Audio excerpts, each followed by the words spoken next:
Okay, we're here in lovely North Charleston, and doing some stuff with the Navy guys. He donated them. Matt made the life rings. Oh my goodness.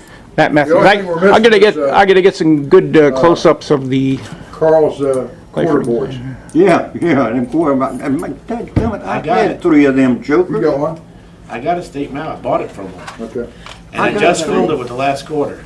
and then 50-50 the or clock one of I those? had 3 of them. or the That's $5 each. the weather gauge. Okay. Carl made, Okay. nice work. Yep, You lost a lot in that fire. Oh, yeah. The gold melted and everything. everything. Mhm. He And stopped then, communicating. that one Do is you know that I called? I that forgot one to is tell a you. clock, I called him by accident. Oh, Carl. what? I was looking at my phone and to then call that one Chris's son Carl, is and I also thought a that was the clock. only Carl I had. And he answered. I didn't know it was him at first, and I said, "How's your mom doing?" He goes, "Huh?" And I heard his voice, and I said, Boy. "I didn't realize I had his number still on my phone." We used to communicate every week, Yeah, twice a week. haven't seen them. Billy got 3 days to go. I wouldn't stand there all day. Who's the one Grab a with the seat. farmer that had the combines and all? Then we have to go. Donald, Ken Donald. Okay, I'm on the side, I No. just don't, No, this guy was a CBA, I believe. Ken Donald. $10. Hadn't heard from him in a while. I do. Do you? Good. I talked to him. He's another one of Warren's guys, but I think that's the whole problem. Run us down on the road to get us to pull over and Because stop. had that rival tag on the car. And she said her father served on a ship On the and rival, yeah. on the rival, and that's what a small world it is. Wow. They come to find out, it was 2 blocks away, we bought a house 2 blocks away from them. Oh wow! 2 blocks away, about 150 yards. Yeah, that's right, that's Right through the back yeah, back through the pasture. back field, yeah. That's it. That's cool. Yeah, that was ironic as it could be. And we don't even see it unless we pass through the road. Yeah. He don't come out. Well, that was like Smile. my in-laws too. I don't smile. We Sure you do. We lived next door to my in-laws. I hardly saw her. Just to get some sun. Yeah. Yeah, it's to grow an inch. Hum. You know what you can do with that, huh? Yes. You can make copies of it and send it to the Stick it New in. York U-turn, which was right across the center divider right there. I said, there goes U-turn, and then he's like, well, we can't take that nickname away from your father. People on the sidewalk were looking at me going, damn New Yorker. Out of towner, I know. Oh. Hey, if ain't one thing we can't do when we come to these reunions is laugh. Oh, definitely. Because sure as the Lord is there, we do not laugh enough at home. that's for sure. You have to laugh. We got to laugh through it. We got I didn't listen After to we it. get them home. police party, Ken's godfather. Her daughter, I jumped right back at it. about a year or so. Every time I go to your Always at the bottom. Why is that?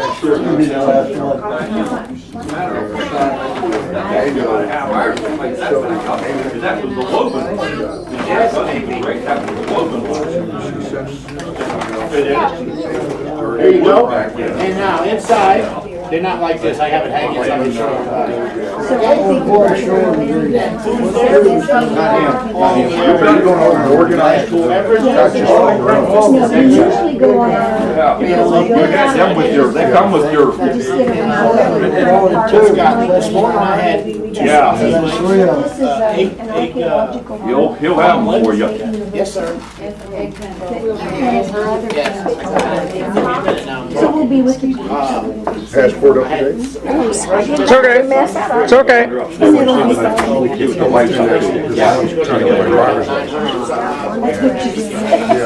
First thing they said. Big Dan. Yeah. Or a passport, so I went down to get a passport.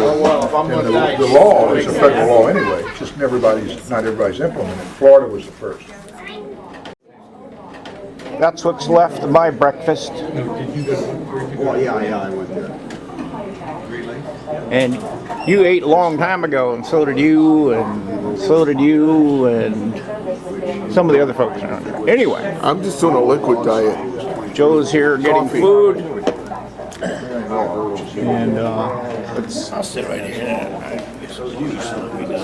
take a look and see what they got over at the bar here. Yeah, I'm here with the camera so I can, you know, do things. Yeah, that's right. Kick me in the ass. Go ahead. 91 today and 73 tomorrow. Just you? Okay. Before we get started today, there's nobody in here right now. I thought I'd take a shot of what we've got set up here. So we have the display, of course, and some of the old cruise books and manuals for instruction and pictures that people have brought on from previous cruises. Not to mention the door prize gifts, ticket draw gifts, all that. And then we have some of the old blueprints from the ships. So get the different views, top view, side view.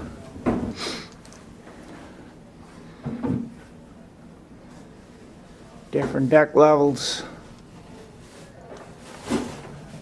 And of course, more memorabilia, books, pictures, remembrances from past events. And that's what we got going on so far. But today is still young. Of course, we have Otis over there taking care of us. The main man. He's the man with the plan. He's got everything under control. Mr. Dependable. We're doing well. We're doing well.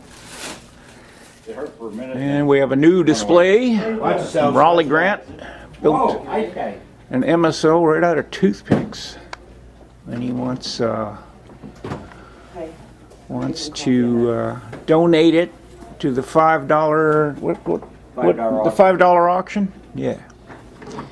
So Yeah, it's a lot of water. pretty awesome display here. Must bet he'd have patience that I wouldn't have. I don't think I could have the patience to take toothpicks and put them together like that. That's kind of like stacking BBs.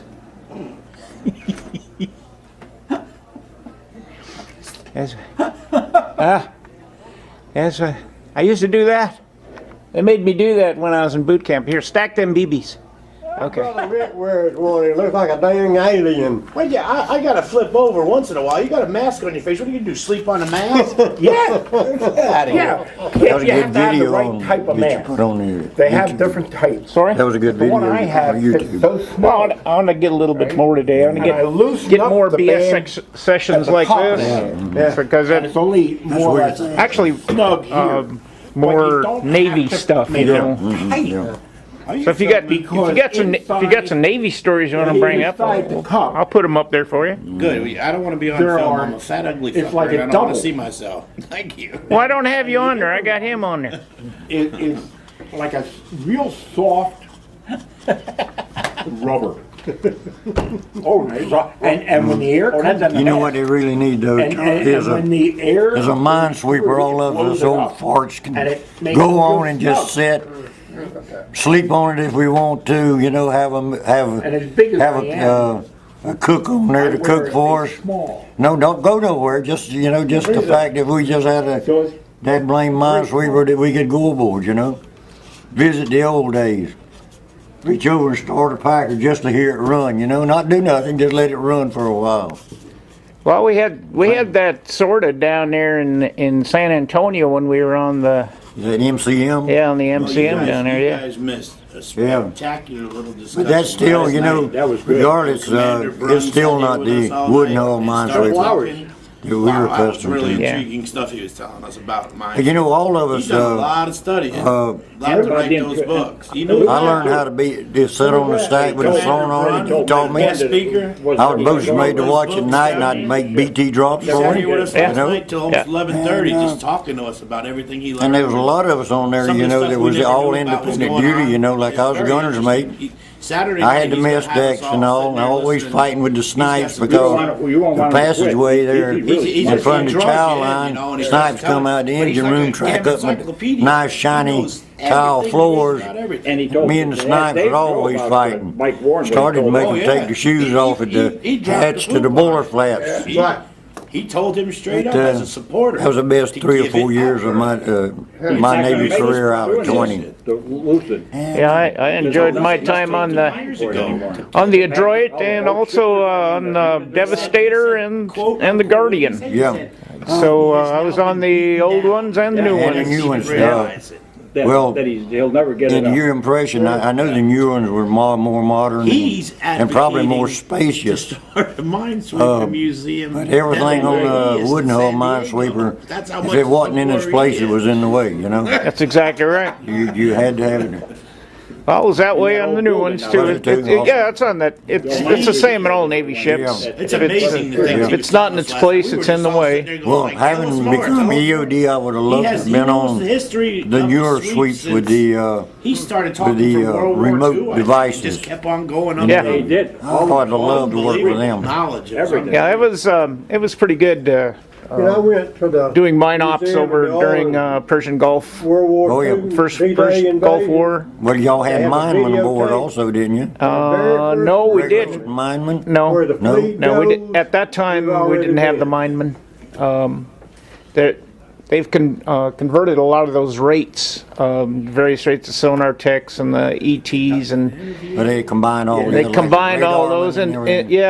into a mineman rate. Yeah, and Yeah. there's also operating specialists now. But we didn't have minemen per se during that time, Oh, so yeah.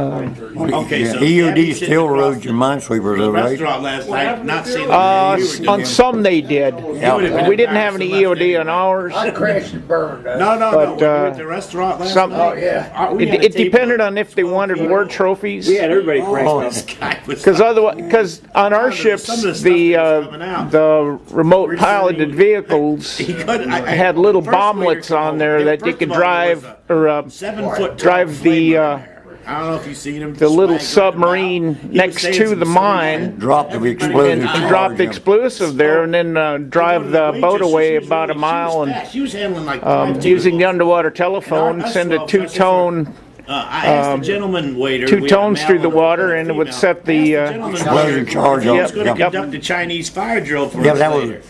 And she It says, really modernized "Not after me. I got out in I'm not doing '76 that." from And EOD. then, what did you Back know? when You I know was about in something EOD, about we who's didn't gonna even have the general bomb quarters or suits, something you like know. that.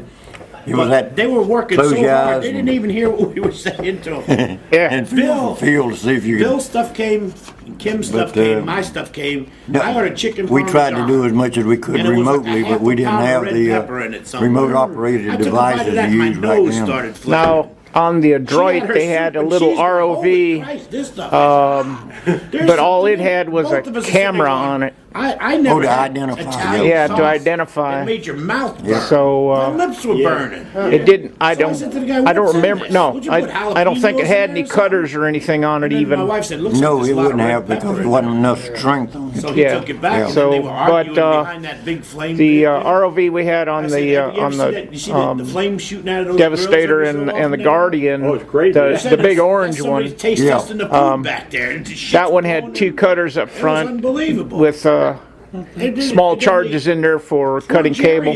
Oh, well, on a moored mine, it would- Yeah, so it was a moored mine. It would Yeah. put the cutter on there, and again, using the underwater telephone with tones, they would set the charge off from a They did distance. bring it. Cutter would cut the cables and. The best part Yep. of the whole meal was a salad. Would actuate the cutter, and the cutter would, Soup was good. and then the mine would float to the surface, Yeah. and then they take it out with 50 cal. Thing. Oh, gumbo stuff? Oh. Yeah. Well, That was a sausage. We one never that I got had. into any live mines at the that time sausage that I was on the whatever. sweep. It was all practice mines, you know. And we would recover them after we swept them. Yep.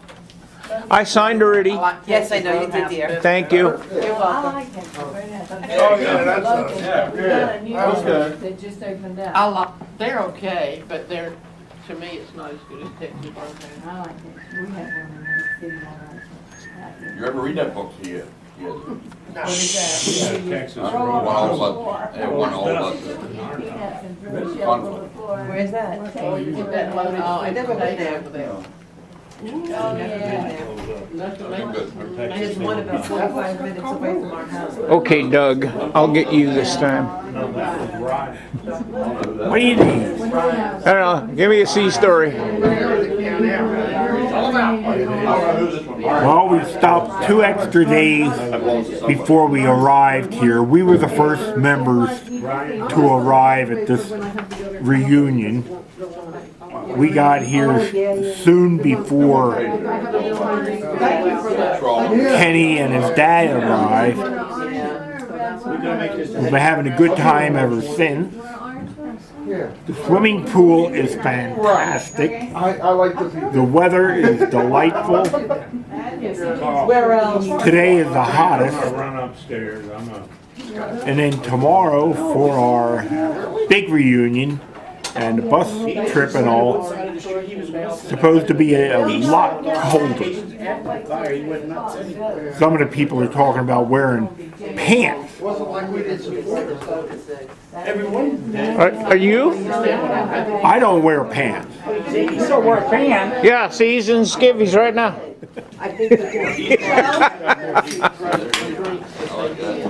That's how I put it. There's Joey playing with flags again. That's more information than I needed about him not wearing pants. Yeah, probably. Hey, Kim? Yes? Doug's not wearing pants. Doug says he just likes to wear skivvies. Throw them in the garbage can. One of the strongest. Recycle over there. Alrighty, thank you. What'd you get, Kenny? Yeah. Especially on these type of shirts. Ken, what'd you get? Come back yet, so we don't. What'd you get? Huh? What'd you get? Oh, put your badge on there, did you? Yeah. Want one? Why you giving them away? Yes. Are you? Yes. Okay. Sure. You want an orange, a navy blue, or red? Oh, navy blue. Blue, I'm so blue, navy blue. Give up your day job. Why aren't you? Yeah, don't go out for American Idol. Yeah. I'd have a better chance than some. Go a long time, 450. I've seen some of the people on that show. Yeah, some of them are kind of funny, aren't they? Yeah, they're worse than funny. Downright make you cry. Where's you gonna get them? What kind was that? They got it auctioned off. I suppose I should kind of flip around and show myself here. There. Want one? There's the one you want to put For your name tag? I think they're a Oh, lot here. easier gonna- than trying to find a place to. Yeah, just wrap it around. Just wrap it around my neck there. Oh, okay, there you go. All right. What is that? New line. Well, that stuff that's supposed to have the ginger or something. So that way. All right. Thank you, my dear. Yeah? Taiwan, we Let me put this thing on pause so I can put it on. Okay? Okay, quarter second. All right, there we go. Okay, quarter. How long is the swift boats? How long is one of them suckers? Oh, what is it, 193 feet? Really? Come on now. Swift boat. It's like a rowboat. Oh, swift boat. Yeah. Oh, they're 53 feet long. There we go. Yeah, they called it. Ah, I figured they you'd got know. one. I figured you'd know. You Okay, we gotta tell all the girls Who, they're Mills? ready. We have to leave here at 5:30 to get there to 5:45 so they can Where the see. hell is this place? Right around the corner. Right around that Epic Port was Mills, I think his name was. I just can't remember. Did you hear that, Louise? 5:30, 5:45, we leave and we'll be seated and Had a lot then more we'll close out. living Oh, okay. This guy wants to buy everything, even keep your underwear. Yeah, the first guy that can fit into that. Yeah. I might get one arm in. Yeah, you know, you're right. I haven't gotten it written. Yeah. I got my medals all. I got my dress blues are hanging in the VFW. Hey, I still got mine pressed, and my Cracker Jacks. Oh, mine does. I can get, my daughter wore them for Halloween. Yeah, oh yeah. My blue jumper's sitting in the VFW on the wall. Yeah. Army, Navy, Marines. I got my dress whites and my Cracker Jacks hanging in the closet. Why? Probably look like a hawk. Why? Memories. Memory.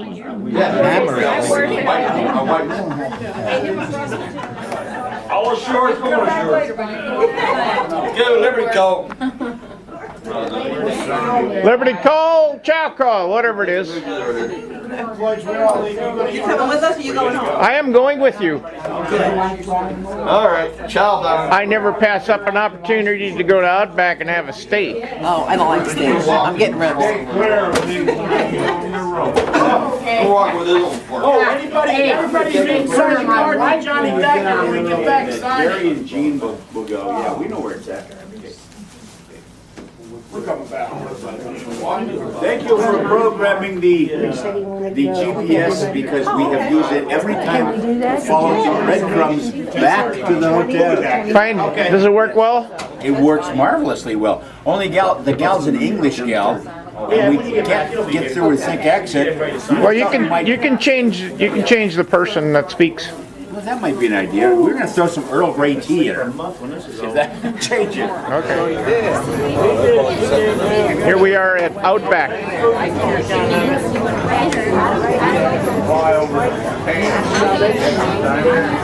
Whole 20 some of us. Some 20 of us. 22 altogether. Yes. When Gabby and the wife get here. Getting ready to make nice chow. Doing Catherine secretary. She's the town clerk. There's my date for the night. Hi, Bill. Hi. They're coupled up, so. Sorry.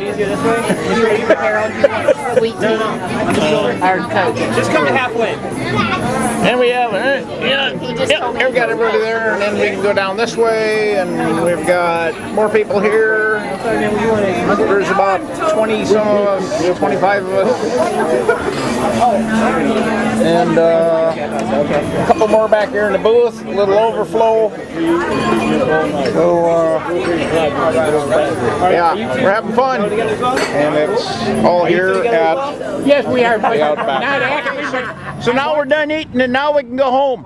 I mean, now I can get you guys back to the. How the hell are you going to do that? Huh? Get you back to where you live. Oh. We're gonna go past Hoot Wings and Shrimp, or Hooters, if you're all And this is the E and the R and the S. And then over there is Hooters. They got some sign problems here. Yeah, they forget to change their light bulbs. Yeah, I know. They're saving money. Like this. You know, with the increased energy costs, they have to make it up somehow, so they just turn some lights on. Yeah. And yeah, I'll let me take a picture of that moon. Woo. We'll get in right close. How about that? All right, enough of that.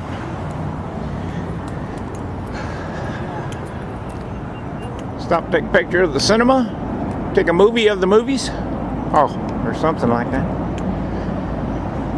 It's like a place to go for fun. All right, one last shot before I go home here. Everybody smile. Smile pretty. Smile pretty now. Wave. Go ahead, do something. Mine your way? You're not in my way. You want to get the Daniel's phone? We went down to the aquarium.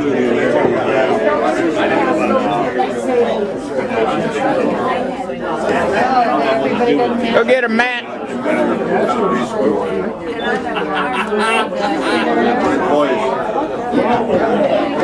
Great. Outstanding. I can't make it. I can't All right. That's good for tonight. Scuba and mine warfare. He's also involved in mine warfare. So what happened was the French government, I forget if it was the French government first or Guinness, I think it was Guinness. The Heritage Guinness beer bought that BYMS and bought it, and they leased it to Jacques Cousteau for like £1 a year. So all the time in the 60s when they had that Jacques Cousteau TV series, that was the Calypso, that was the BYMS. And then what happened was, no, it was wood. It was wood. Yeah, what they did was they did some modifications. They put this bubble sort of thing on the bow that was under the water so they could go down there and they could observe sea life. No, it was made, the framework for that was made out of wood, metal, but the ship was wood. It was a wooden ship, built in the U.S. Then that ship sank over in Hong Kong, or one of the, in the Orient somewhere. They had a second Calypso 2.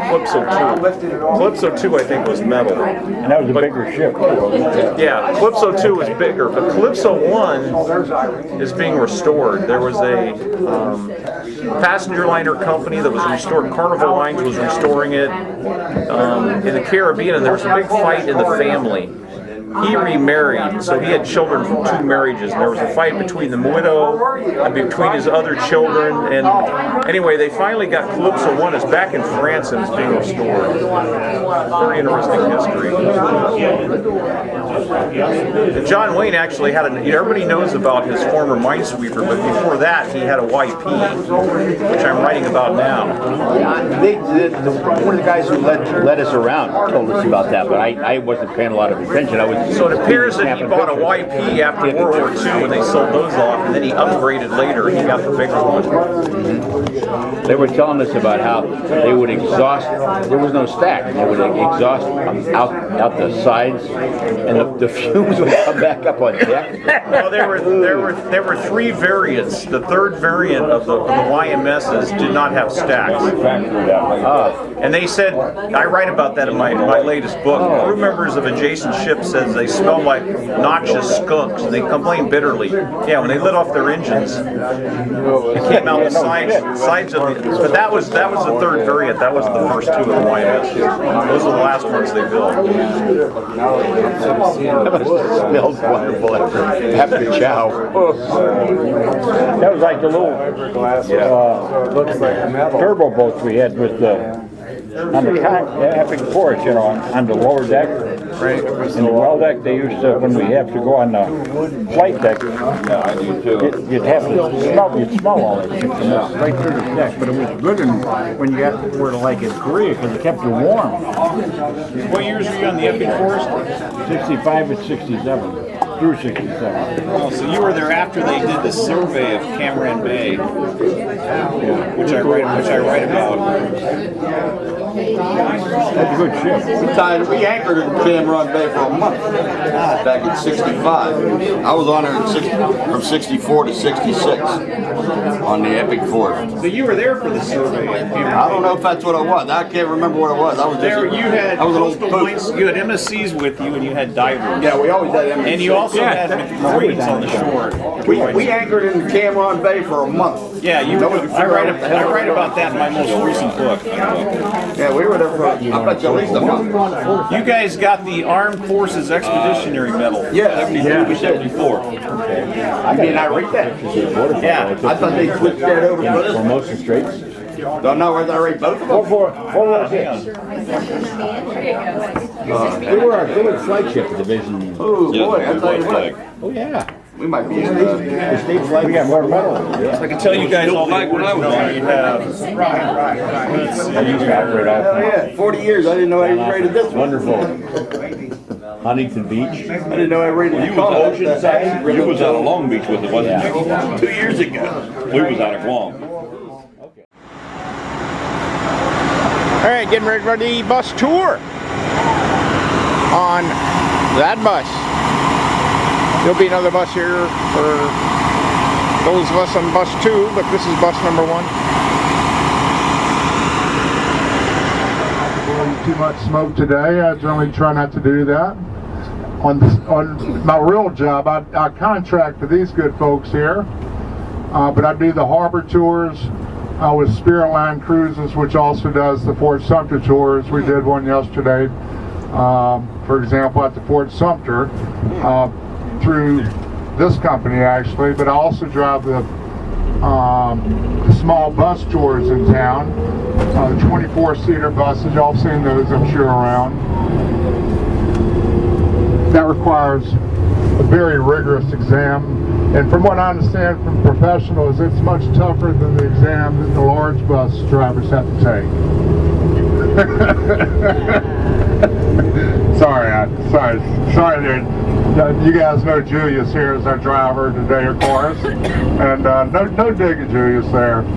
Just a little professional staff there. See, I mean, if we took y'all standing there in the sun there beyond that shade, you get the huge panorama rather than a few stair steps there in front of a church door. Nothing against a church door.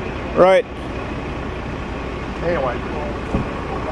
Anyway, this is the Citadel, main quadrangle. So, let's see, I think we got a gun emplacement down over here by the flagpole.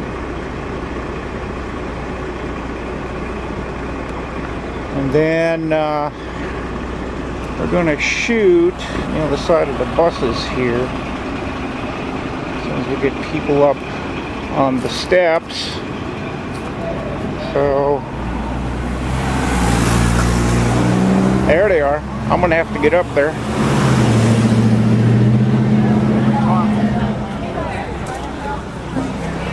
Alright, men's are done. Now it's time for the women. Get all the women up there.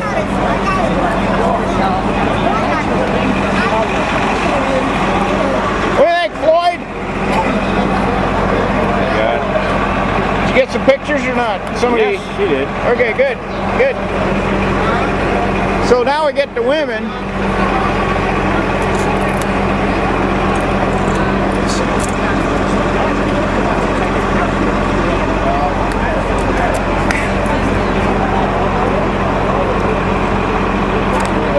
Sure glad I stood next to a bunch of guys that have a bigger food blister than me.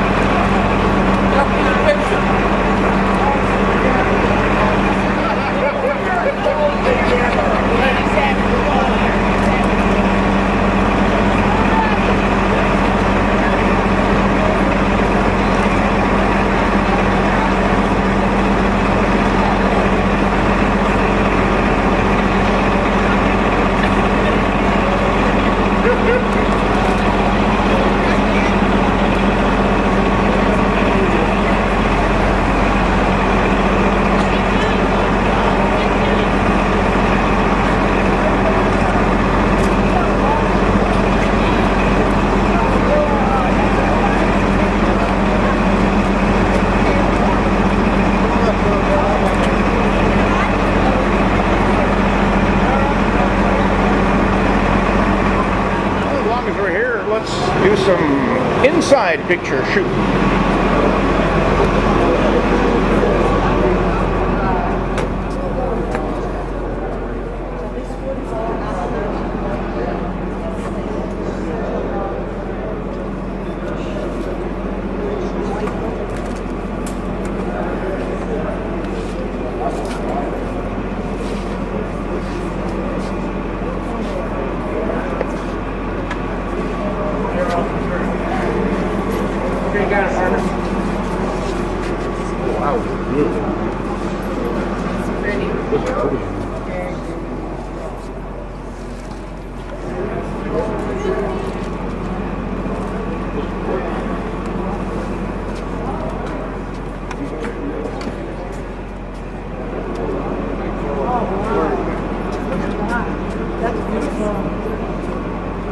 How you doing?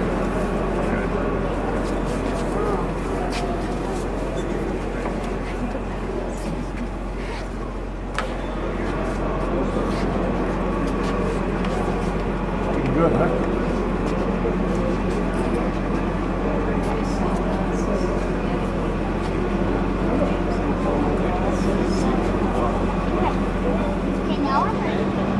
Forgot to get this side tank sitting over there.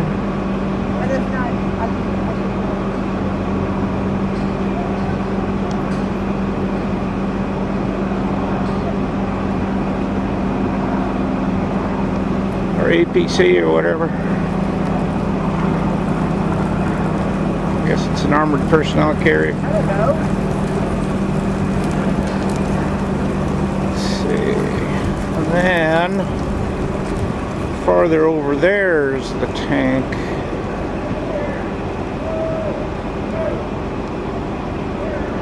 Oh, Sherman.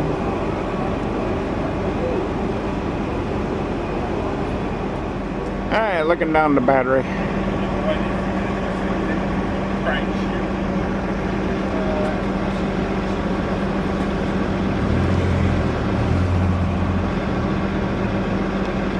Perfect 70-degree day here in Charleston. Lovely, lovely day.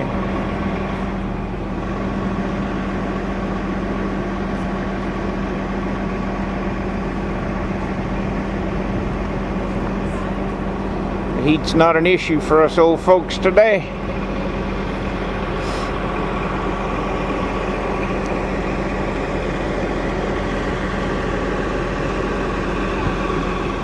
Patriots Point. I'm on the outer edge, and a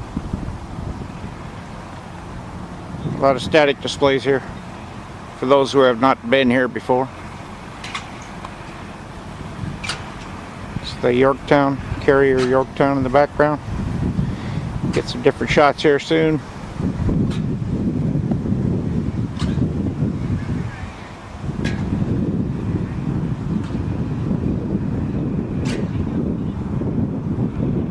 A little more of the static displays, torpedo, missile, anti-aircraft gun.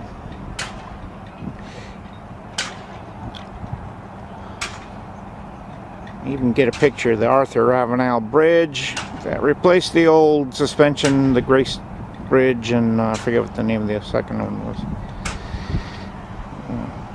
Built in the late 90s. No, actually it was built after it was finished after 2002 when I left here. I think they opened it in 2004 or something like that. And a little different shot of Yorktown, and there's the Clagmore submarine.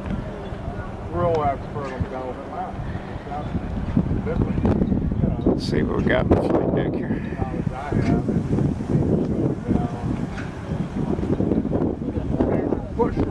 It's an A5. Bushrock came in on the left flank there. No, Charlie.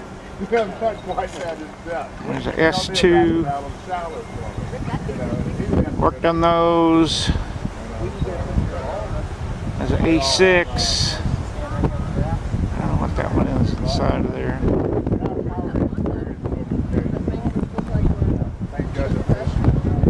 Another S2.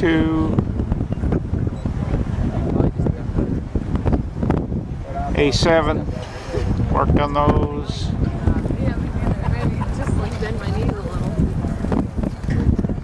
Peekaboo.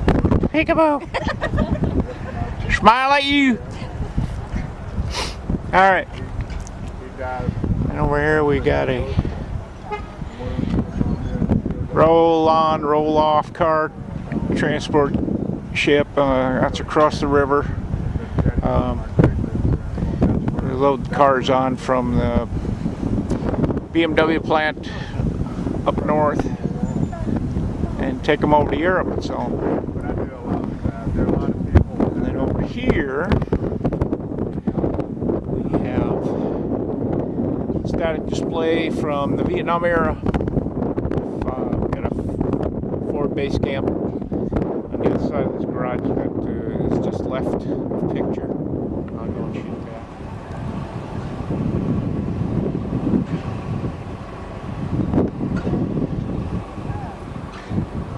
Alright, we're looking at a helicopter I shot before. There's a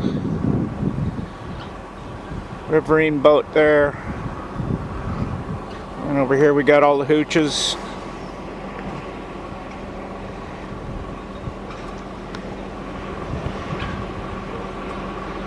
Watch towers. Some more helos. H34 and a H3 or H1, excuse me. Marine Bird is a H34.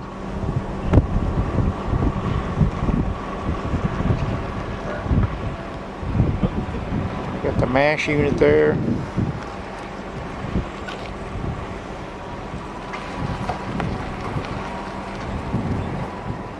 Better picture the Riverine boat. Twin 50s.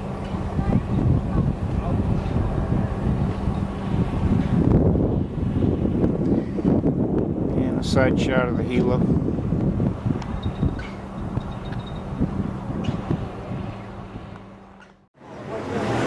Yes, here we are at the Noisy Oyster, downtown Charleston, with people everywhere.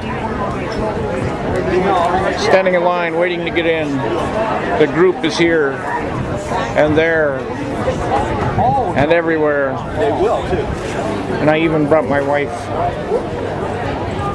Thank you. Say hi. Hello. Yeah. How are you? Okay. I'm lovely. We got an empty table back here in case you need one. It's too sunny. That's right. Greetings, greetings. How's everybody? All right. Cool. Nobody else on site? Okay. 42.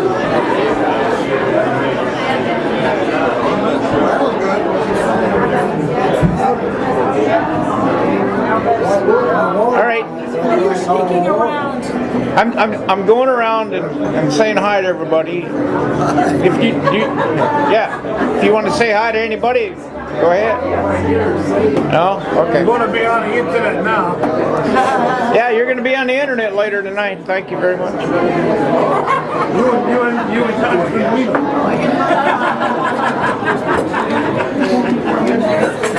All right, I'll quit doing this. You're all wondering why we called this meeting. Yes. Tell us, Floyd. Nobody knows. Nobody knows the troubles we've seen. Or how does everybody go? Nobody knows the trouble. Who knows what evil lurks in the hearts of men? That's the shadow knows. The shadow knows. One of my favorite radio shows, The Shadow. Shadow. Yes. On in suspense. Yeah. Boston Blackie was another good one.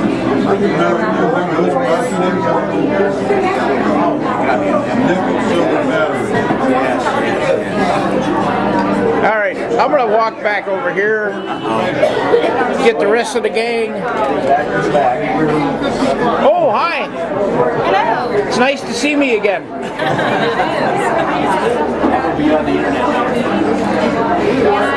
Yes, there you go. You'll all be on the internet tonight.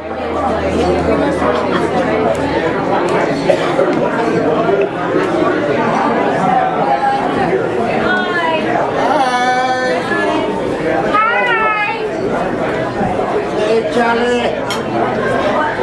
Hanging tough, buddy. That's right. Even got some reprobates over in that corner. Noisy oysters in here. Yeah. Lots of noisy oysters. All right, y'all. So bring those salads out, okay? You like eating by yourself? Well, the wife was here. Oh, okay. All right. So we get the whole gang here, and yeah, that works all right. Here, see, there's our ship, wooden ship. I'll just go to video mode. That way you know, I can take a still out of there. So go ahead and flame yourself. My claim to fame is, yes. How did that go? I used to have a girl that she had a face only a mother could love. That's why her father left home. Well, yeah. Or then I wrote about the next song will be Cherokee. Or and who wouldn't be? Thank you, Floyd.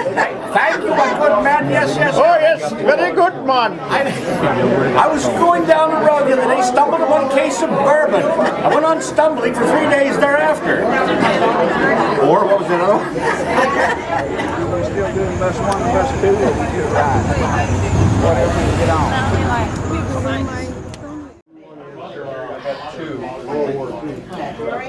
I have two, I thought he'd come out with a third. Everybody here? Everybody busy? So I have both of these. But he, NMA's quarterly magazine, he had a... It was rather nice. I have this book. Whatever's in this box. What's your I taught high school for last 10 years.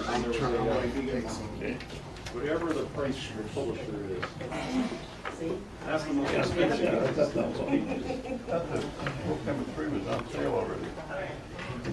What's the other one I bought? I think I bought. Are they great? No. I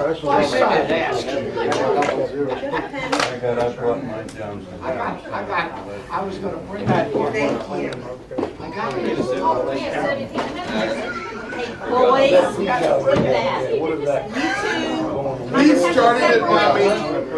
He started it, Mommy.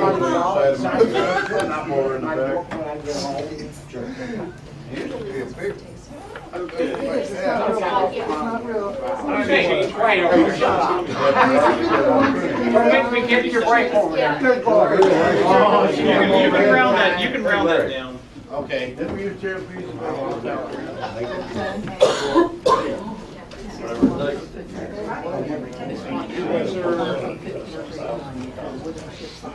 haven't changed yet, though. I was going to do that.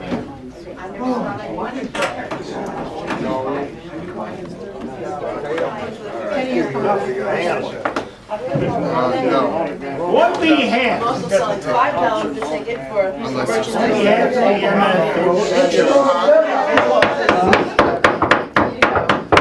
Thank you. Hey, people. Yes. On behalf of the NMSOA association, welcome to this reunion. Hopefully it won't be the last. And before we get started, or as we get started, I'd like to ask everybody to stand so that we can say the pledge to our flag. And remember, our nation. You can salute without a hat on. Salute. I pledge allegiance to the flag of the United States of America and to the republic for which it stands, one nation under God, indivisible, with liberty and justice for all. Thank you. You may be seated.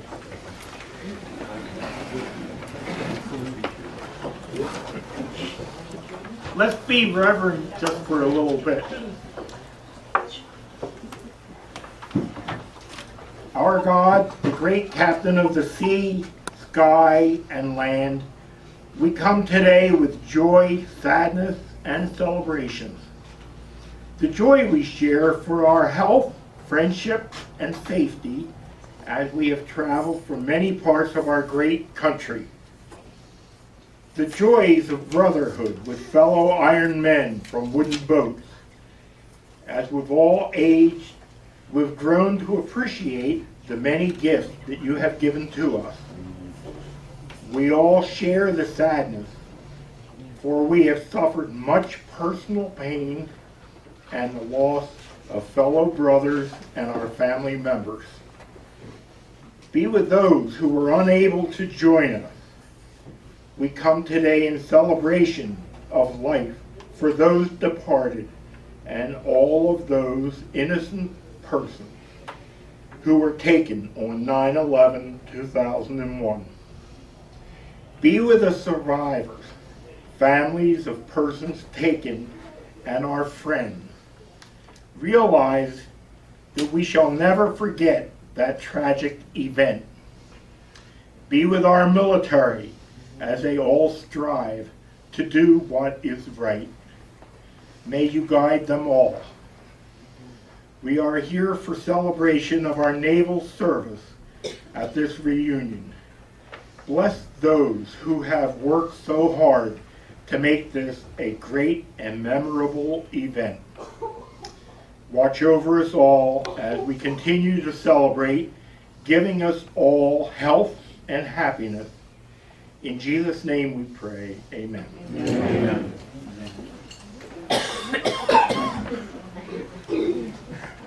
And I'll turn it over to Joe. Thanks.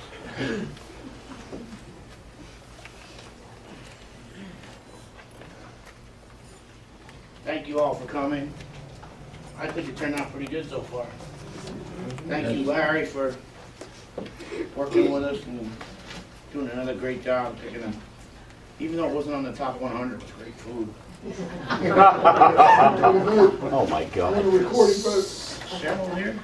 She was. Fixing my TV. You sent her to fix her TV No, when I she's going told to get her. an award? All right. Said she'd be here. All right. Okay, we'll get her when she comes in. As we usually do every reunion, I like to give awards to people that help us out and do good things for us all. Because if it wasn't for Larry, a lot of stuff wouldn't have got done. So we'll find Larry's first and bring him up here first. Come on up here, Larry. No fall. Yep. And don't touch my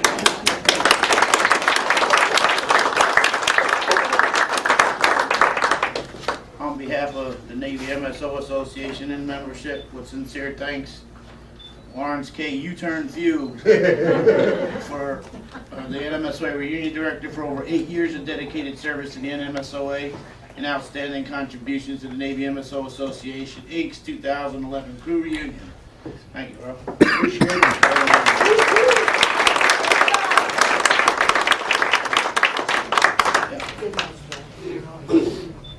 Hey, ask him now if he's gonna serve next time. Get Yeah. him now for next time. She out in the hallway? They won't let me go. Nobody else will volunteer. Gabby, get up here. A lot of people don't realize it. Gabby holds many shoe titles. He's our treasurer, doesn't miss a penny. He's our secretary, deals with the lovely folks over in Illinois. When we send in our paperwork, they send it back, we send it in, they send it back, we send it in. It still costs us $400 anyway. They run about money. That's all right. With sincere thanks, presented to Gabrielle DeMazy, Navy MSO Incorporated Secretary, Treasurer, CFO, for 8 years of dedication and service to the association. Thank you.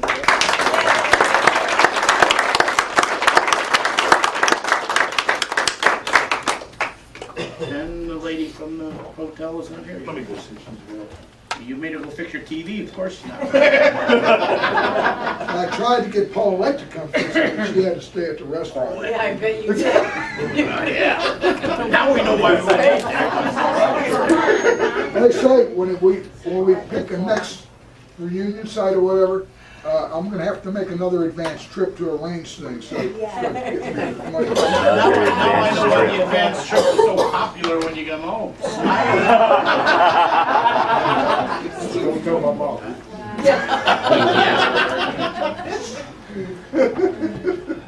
Larry will be on restriction. Worse than that. How much did he pay you to shut up? Come on up. This is Cheryl. Cheryl is our management rep who helped us a great deal. And we'd like to present her with sincere thanks to Ms. Cheryl Conk, General Manager, Holiday Inn Express, Ashley Phosphate, North Charleston, South Carolina, for hosting the Navy's MSO Association Inc.'s 2011 crew reunion. Thank you very much.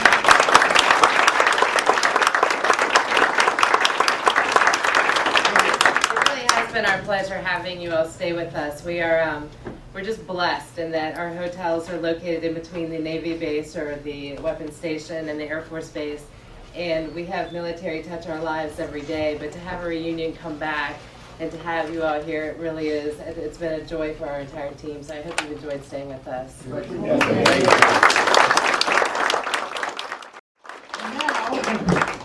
I'm going to introduce you to Commander Dave Brunn, who is going to talk to you a little bit about his books and entertain you, because he is very entertaining. Listen closely, you'll learn something. Thank you.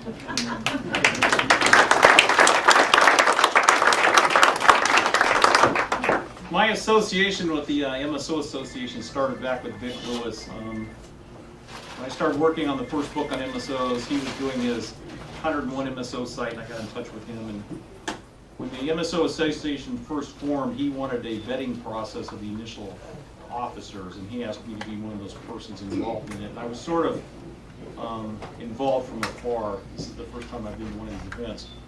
But I feel privileged to be speaking to you and humbled by the amount of expertise in this room. I want to talk a little bit about the process of the books and what I learned along the way. I was in the Pentagon in the early 90s, and I wanted to write a book for engineers. Most of my time was as an engineer, as an officer. And I did that. It was published by the Naval Institute in 1997. It's called Written Answer All Bills. And I also wanted to do something about Excel my ship, when I found they'd taken her to Saussaw Bay. And I left the Pentagon and went to the War College, went back to sea. And when I came back to the Pentagon on my last tour, late 90s, I started working on the MSO book. And I realized there was no information out there. At some point I figured out you could go to the Navy Yard, the Operational Archives, and get ship's histories. So I'd go over there about once a week, and I'd stand in front of the copy machines and I'd copy the MSO ship histories. Some of them which were still classified, so they weren't available. And then I started piecing together the backdrop of the MSO history from '53 when Dash was commissioned to 1994 when the implicit was decommissioned. And I remember when I started this process, I didn't know very much. I knew that the West Coast MSOs had served in Vietnam because I could see that on the record board. When I was on Excel, there was only 9 MSOs left on the West Coast. I didn't know what the East Coast ones did, and I remember thinking, they probably didn't do much. Well, of course, they did a whole bunch, but I didn't know it then. So anyway, I was piecing together this accurate backdrop, but I realized I needed first-hand accounts of people that were there, because even though I'd served on an MSO, if you're not there, you're not there. And that's when some of you started recording your histories, your experiences, and your stories. And I read those, and I used some of that material, and so I recognize many of the people in this room. I recognize your names. So it's an honor to see you finally, meet some of you. Anyway, so I did the book on the MSOs, and I think that book's been pretty well received. And it's available from Heritage Books, the publisher, and Barnes & Noble online and Amazon Books. I also have an author's website, www.mynamedavidbroom.com. And I wanted to do a companion book on the coastal minesweepers, which I never saw one. I enlisted in the Navy in 1977. And the MSCs were gone. I'd seen an MSB because when I was in my initial officer training, we'd go to Coronado and hold sounding security drills on them in the middle of the night, walk around an MSB, so I knew what an MSB was. But in order to research the coastal minesweepers, I went back to World War II to learn more about the history. And I became really fascinated with World War II. So I took time out from working on the book, the companion book to the first book, and I wrote this book. And this book covers World War II and the Korean War. And I'm going to jump back a little bit. I think it's important you guys know where your heritage came from as post-Korean War sailors, most of you. I'm working on a book right now about YPs. YP stood for Yard Patrol Craft.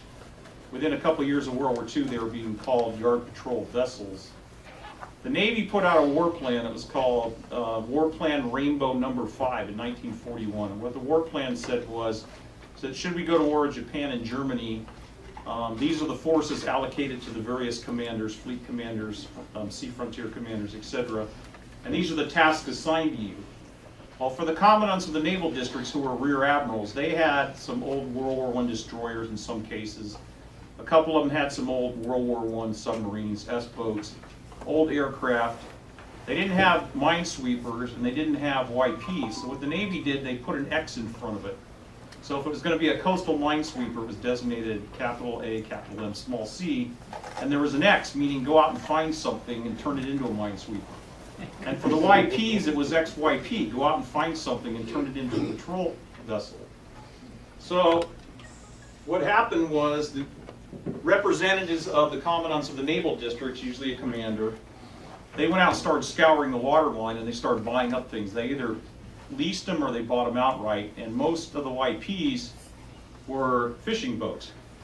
The initial coastal minesweepers, which I write about in here, the AMCs, including the Condor, which detected the mini-sub that was sunk by the Ward in the first gunfire of World War II, was a fishing vessel. It was a San Diego fishing vessel.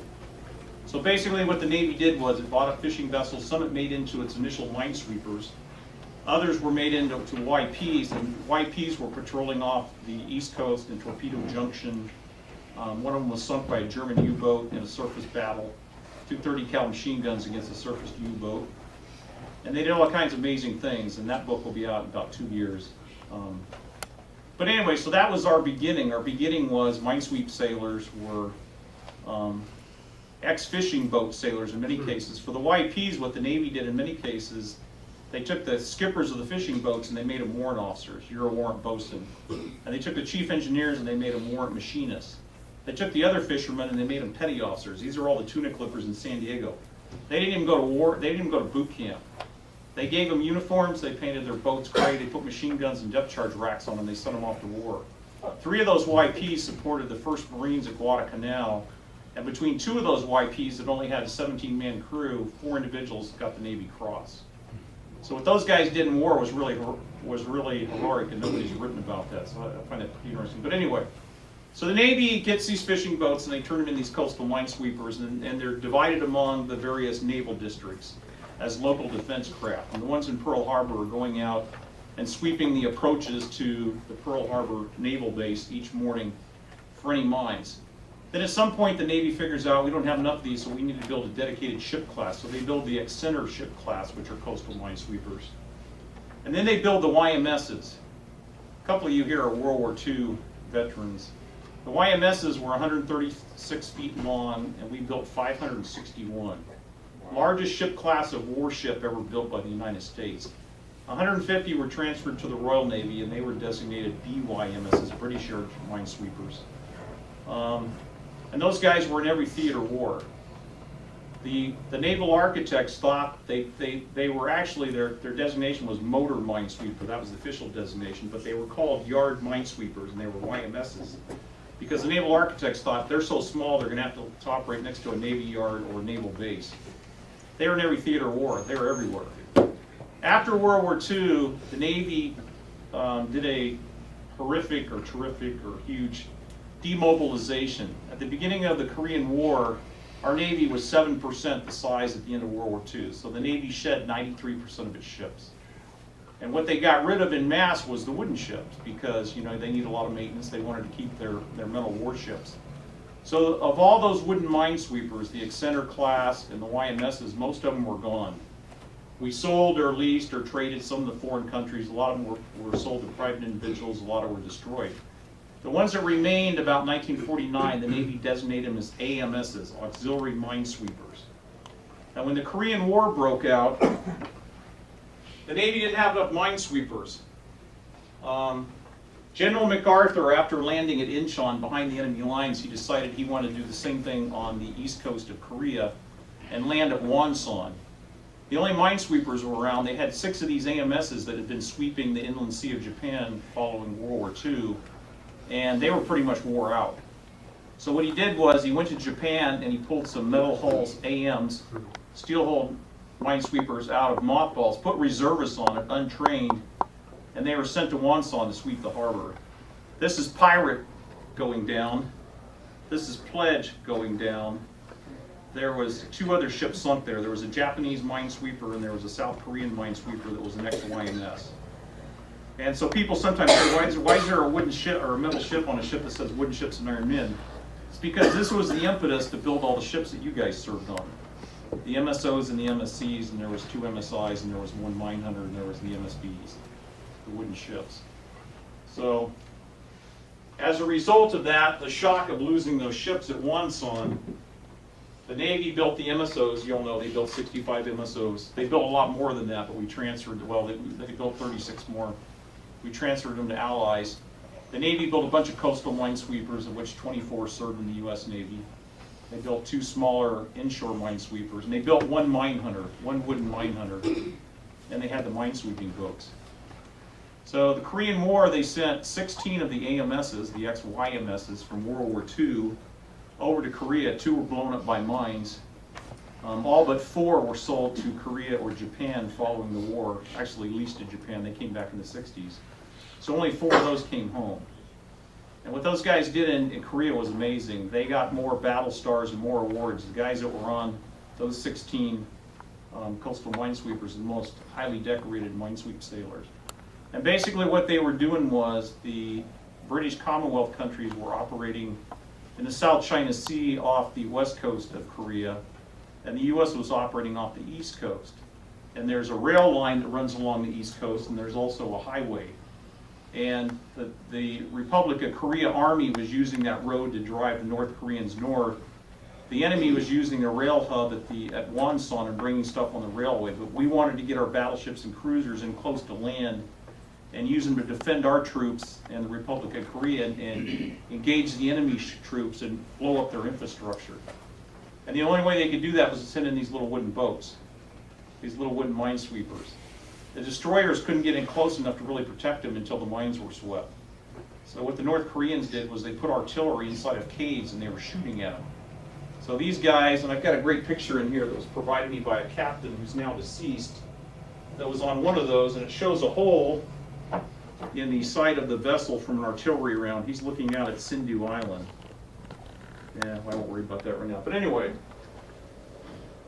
so those little guys go off, and there was also some 4 converted destroyer minesweepers and some steel hulls, but the wooden ships were the ones that got all the awards, pretty much because they went in harm's way. So after the Korean War, of course, they built the MSOs, they built the MSCs, etc. The most recent book I wrote is very interesting. It covers the coastal minesweepers, the inshore minesweepers, and all the minecraft that were in Vietnam. And nobody's really written about Vietnam. This is 2 MSBs on the cover. This is the Long Tao River. The 49 and the 51 boat. The boat captain on the 51 boat got the Silver Star for the event depicted here. And what those guys did was amazing. When I was in the Pentagon, when I was still on active duty, I don't think they declassified Command or Naval Forces Vietnam's monthly summaries. They're now declassified. So I read thousands and thousands of pages to write this book about Vietnam. And I'll tell you about the MSBs. They were 57-foot long minesweeping boats. They were built back in the 50s with the idea that they were going to be carried on the amphibs. But what they found was with their round hull, they couldn't put them in the well deck because they had metal cradles. And they found trying to go in the well deck, they'd punch holes in the hulls. And they were too heavy to lift up on the decks of the ships. So then the Navy had these minesweeping boats. They didn't know what to do with them. They can't travel with the amphibs, so they reclassified them as channel and harbor minesweepers.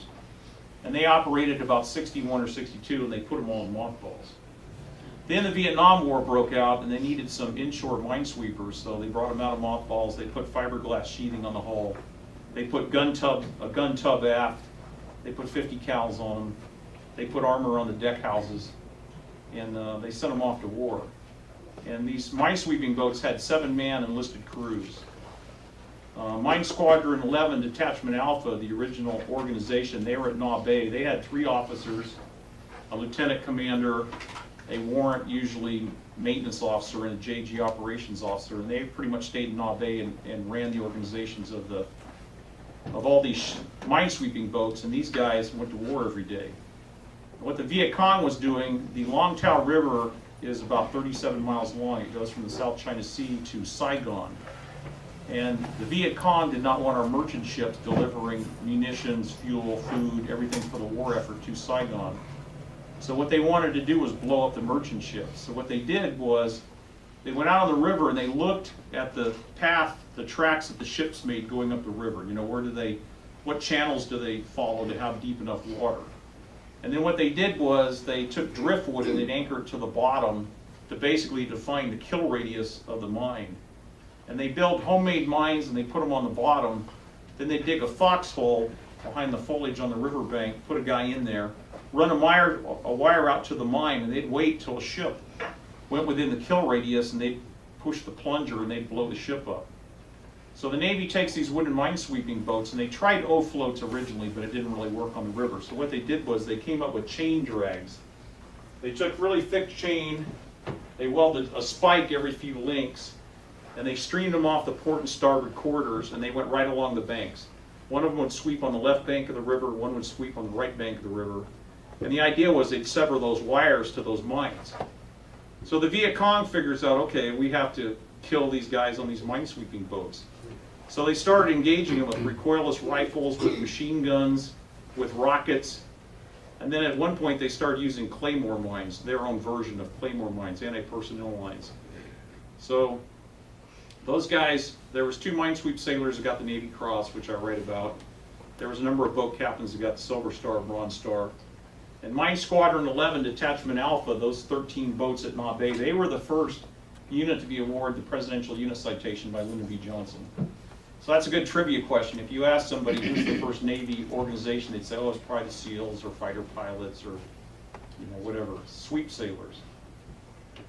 Then at some point the Navy realized, hey, we need a lot more minesweepers, and these wooden boats are vulnerable to people shooting them up. So they took LCM-6 landing craft from World War II, and they armed them and they put sweep gear on them, and they started supporting the mobile riverine forces all over South Vietnam. And then the U.S. Navy had built these special boats for riverine patrol operations. They're called ASPBs, Assault Support Patrol Boats. And they thought those things were going to be really, really good. Actually, the metal sides were easy to puncture, and those were like death traps. They also didn't have very much freeboard, but they turned some of those into minesweepers, and those were MSRs, river minesweepers. And then late in the war, they also had minesweeping drones. They had remote-operated drones. So Mine Squadron 11 Detachment Alpha became Mine Division 112, and all the metal-converted minecraft became Mine Division 113. In the latest book, I also write about the support of the coastal minesweepers to the Bay of Pigs operation. I write about them searching for a nuclear weapon lost off Savannah, Georgia in 1958, which is still there in the seafloor, and various other things. I also write about the 2 inshore minesweepers. But anyway, what I take away from all this is, you know, somebody once said if the submarine service is the silent service, the minesweep community is the unknown service. And we really are the unknown service. And it's my hope, you know, what I write about in this book, I basically, in the preface, I consolidate my thoughts, and I propose a mine warfare museum in San Diego. Richard DeRosset, who's done the cover art for my books, I've got reproductions of his paintings. And I talk a little bit about the various minesweep sailor organizations. There's basically 4. There's you guys and me, the Navy MSO Association. There's the Naval Mine Warfare Association, which is largely World War II and Korean War vets. And they put out a quarterly magazine, many of you are probably familiar with it, it's called The Silent Defenders. They have a gentleman who's a World War II vet named Walt Cruz, who's been the editor, and I think he's the secretary, does the ship store. Anyway, his son Phil, who he's a professional printer in Nebraska, he's just taken over as the editor. And he's putting out an extraordinarily high quality quarterly periodical. And I'm letting him reproduce my second book because that book is really a tribute to World War II and Korean War vets. And I wanted them to be able to enjoy it while they're still here. And also because they need material for that quarterly magazine.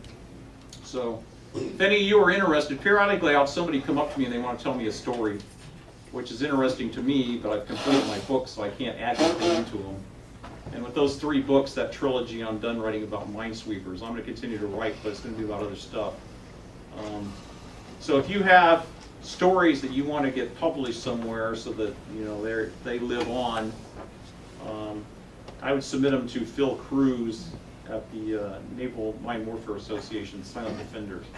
They have a website. You know, and their problem, if you're mostly World War II and Korean War vets, you're probably not getting a lot of input, right? Everybody's pretty elderly. Too young. We're all too young. Yeah.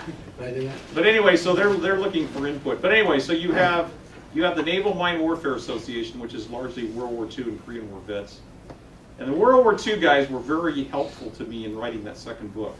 The Korean War vets were extremely unhelpful, and the reason for that was they basically, one of their members, who I won't name, has been working on a book for them for years, and they've been subsidizing the effort, and the book's never come to fruition. I think he's sick now, but anyway, they were basically, you know, this is our story. It's like, you know, somebody doesn't get it published, your story isn't going anywhere. When you guys are gone, you won't have your story. But anyway, World War II guys were very useful. Anyway, so that's one group, the Navy MSO Association. There's another group called the Naval Mine Warfare Association, which is largely retired admirals, captains, and very senior defense industry people. And what I would like to see is an umbrella organization that sort of pulled everybody together. And I don't know how you do that, but I've been told that there's a Pearl Harbors Association that under that umbrella is a lot of different veterans groups. And I think that all the minesweeper groups, you know, the ones that are comprised of admirals and captains, they are basically advocating mine warfare within the Navy, the active duty Navy. And the defense guys are, of course, trying to get contracts to build stuff. So that's their interest. But the British have done a wonderful job. Are you guys familiar with the Royal Naval Patrol Service? That was the people that served on minesweepers in the Royal Navy in World War II. And they have a website that I list in here. They also have a Royal Navy Divers Association, which basically are EOD. And they have an officer that is their webmaster, and they do a terrific job. They have all kinds of social events. They track all the stuff their mine warfare guys are doing. They pay homage to guys that have passed away and what they did. Of course, you know, we've never had the Germans try to mine us into oblivion, so, you know, we've never embraced mine warfare in our Navy proper as much. But they've got a wonderful museum and memorial. So anyway, I tout in there that anybody that might be interested in coming up with a museum could look at what the Brits have done. I think that's kind of a good idea. But anyway, what I found is my books, I wrote pretty much that the chapters are standalone.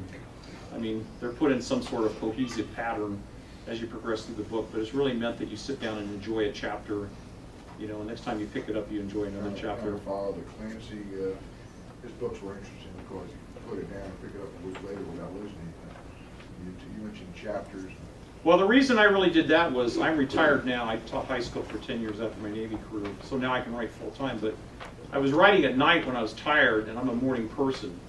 So in order for me to come to any kind of closure, I'd work on a chapter and try to write a really, really good chapter, and then I'd set it aside. Okay, I'd feel kind of good. This is on the shelf, and then I'd write another chapter. And I'd sort of skip around. I mean, I had an idea of what I was going to do in the book. And then at the end, I go through and groom it and put them all together. But they're basically made so, basically the way it goes is probably the most exciting thing in the book is the first chapter. And then the second chapter I devote to describing the ship. So if you really want to know about the ships, where they're built, what their characteristics are, you know, where they're home ported or whatever, you'll get that in the second chapter. And then I go into ship operations, which most people are interested in. And the indexes are indexed for your ship type. So most sailors want to, where's my ship? So you can go back there and you can look up your ship and you can find all the references to it. You can look up particular events you've been in. What I hope is that, you know, I think it's human nature, people become nostalgic at some point about their careers and about the ship they were on or ships they were on and their shipmates. My publisher tells me, Heritage Books, that pretty much with my books, the World War II Korean guys want the second book, they're not interested in MSOs, and similarly many of the MSO guys aren't interested in the second book. The third book pulls everything together, but it's my hope that people will read all three books. Because what you'll find is I am sailing around the world vicariously by writing these books. I mean, what you find is the things that you experience, the same things they experience. You may not have been shot at, where you may have been. You may not have swept live mines, or you may have, but they all went through hurricanes. They all went through life aboard small ships with, you know, less resources than they needed. So everybody that served on a wooden minesweeper from 1941 until present through the Avenger class, we all share the same stuff, the same culture. And it's really amazing when you start reading about what those guys did. And for the guys here that were on MSOs on the West Coast that went to Vietnam, I salute you. I mean, it's incredibly hard just to get a wooden ship across the Pacific, or Atlantic for that matter, let alone go into a war zone and get done and know you have to slug your way back through all those typhoons back to the West Coast. So I'm probably the last guy in among this crowd that served on an MSO, so I'll tell you my experiences a little bit. I was on Excel. After the ships that were in N-Sweep came back from Vietnam and force had burned up and sunk, they were all transferred to the Naval Reserve, and they went down to minimal crews, and the Navy provided minimal money for maintenance and operations. So when I got to the Excel in '84, I was told by crew members that were there and by our reservists that would roll in on the weekend that for several years their only underway was 2 weeks in the summer for reserve underway training crews, 1 weekend on reserve weekends, and then occasionally they'd go to the gauzing range, and occasionally they go to the fuel pier. And Excel was really horribly neglected. I became the chief engineer after the captain decided the other guy wasn't fixing things. And everything was a mess. Our remote shutdowns didn't work, our gauges weren't calibrated, we had lube oil leaks, on and on and on, because the ship had not been in the Navy inspection cycle forever. And about that time was after the mining of the Suez Canal, the Navy decided, oh, we need to put these guys back in the real Navy. So they shoved us through a knothole, and we had to do all that. But anyway, we did the first deployment in 10 years, first long deployment. 1984, the Navy deployed 8 of the 9 MSOs on the West Coast to Hawaii for RIMPAC, and then 3 of us went to ADAC, the Excel, the Enhance, and the Esteem. And then we hopped our way down through the Aleutians back to San Francisco. So for us, that was a 93-day cruise. And that's the hardest cruise I ever made in my life. It's not nearly as long as one cruise. That was in '84. Yeah. And there were some great lines. I wrote about it in my book. We were up in Alaska, and the Commodore was taking the CO of Gallant to task for not using the correct lube oil in his engines. And reportedly, he said, I wasn't at the meeting, but our CO was. He came back and said, reportedly said, "It doesn't matter, sir. That lube oil doesn't stay in those engines long enough to do any damage."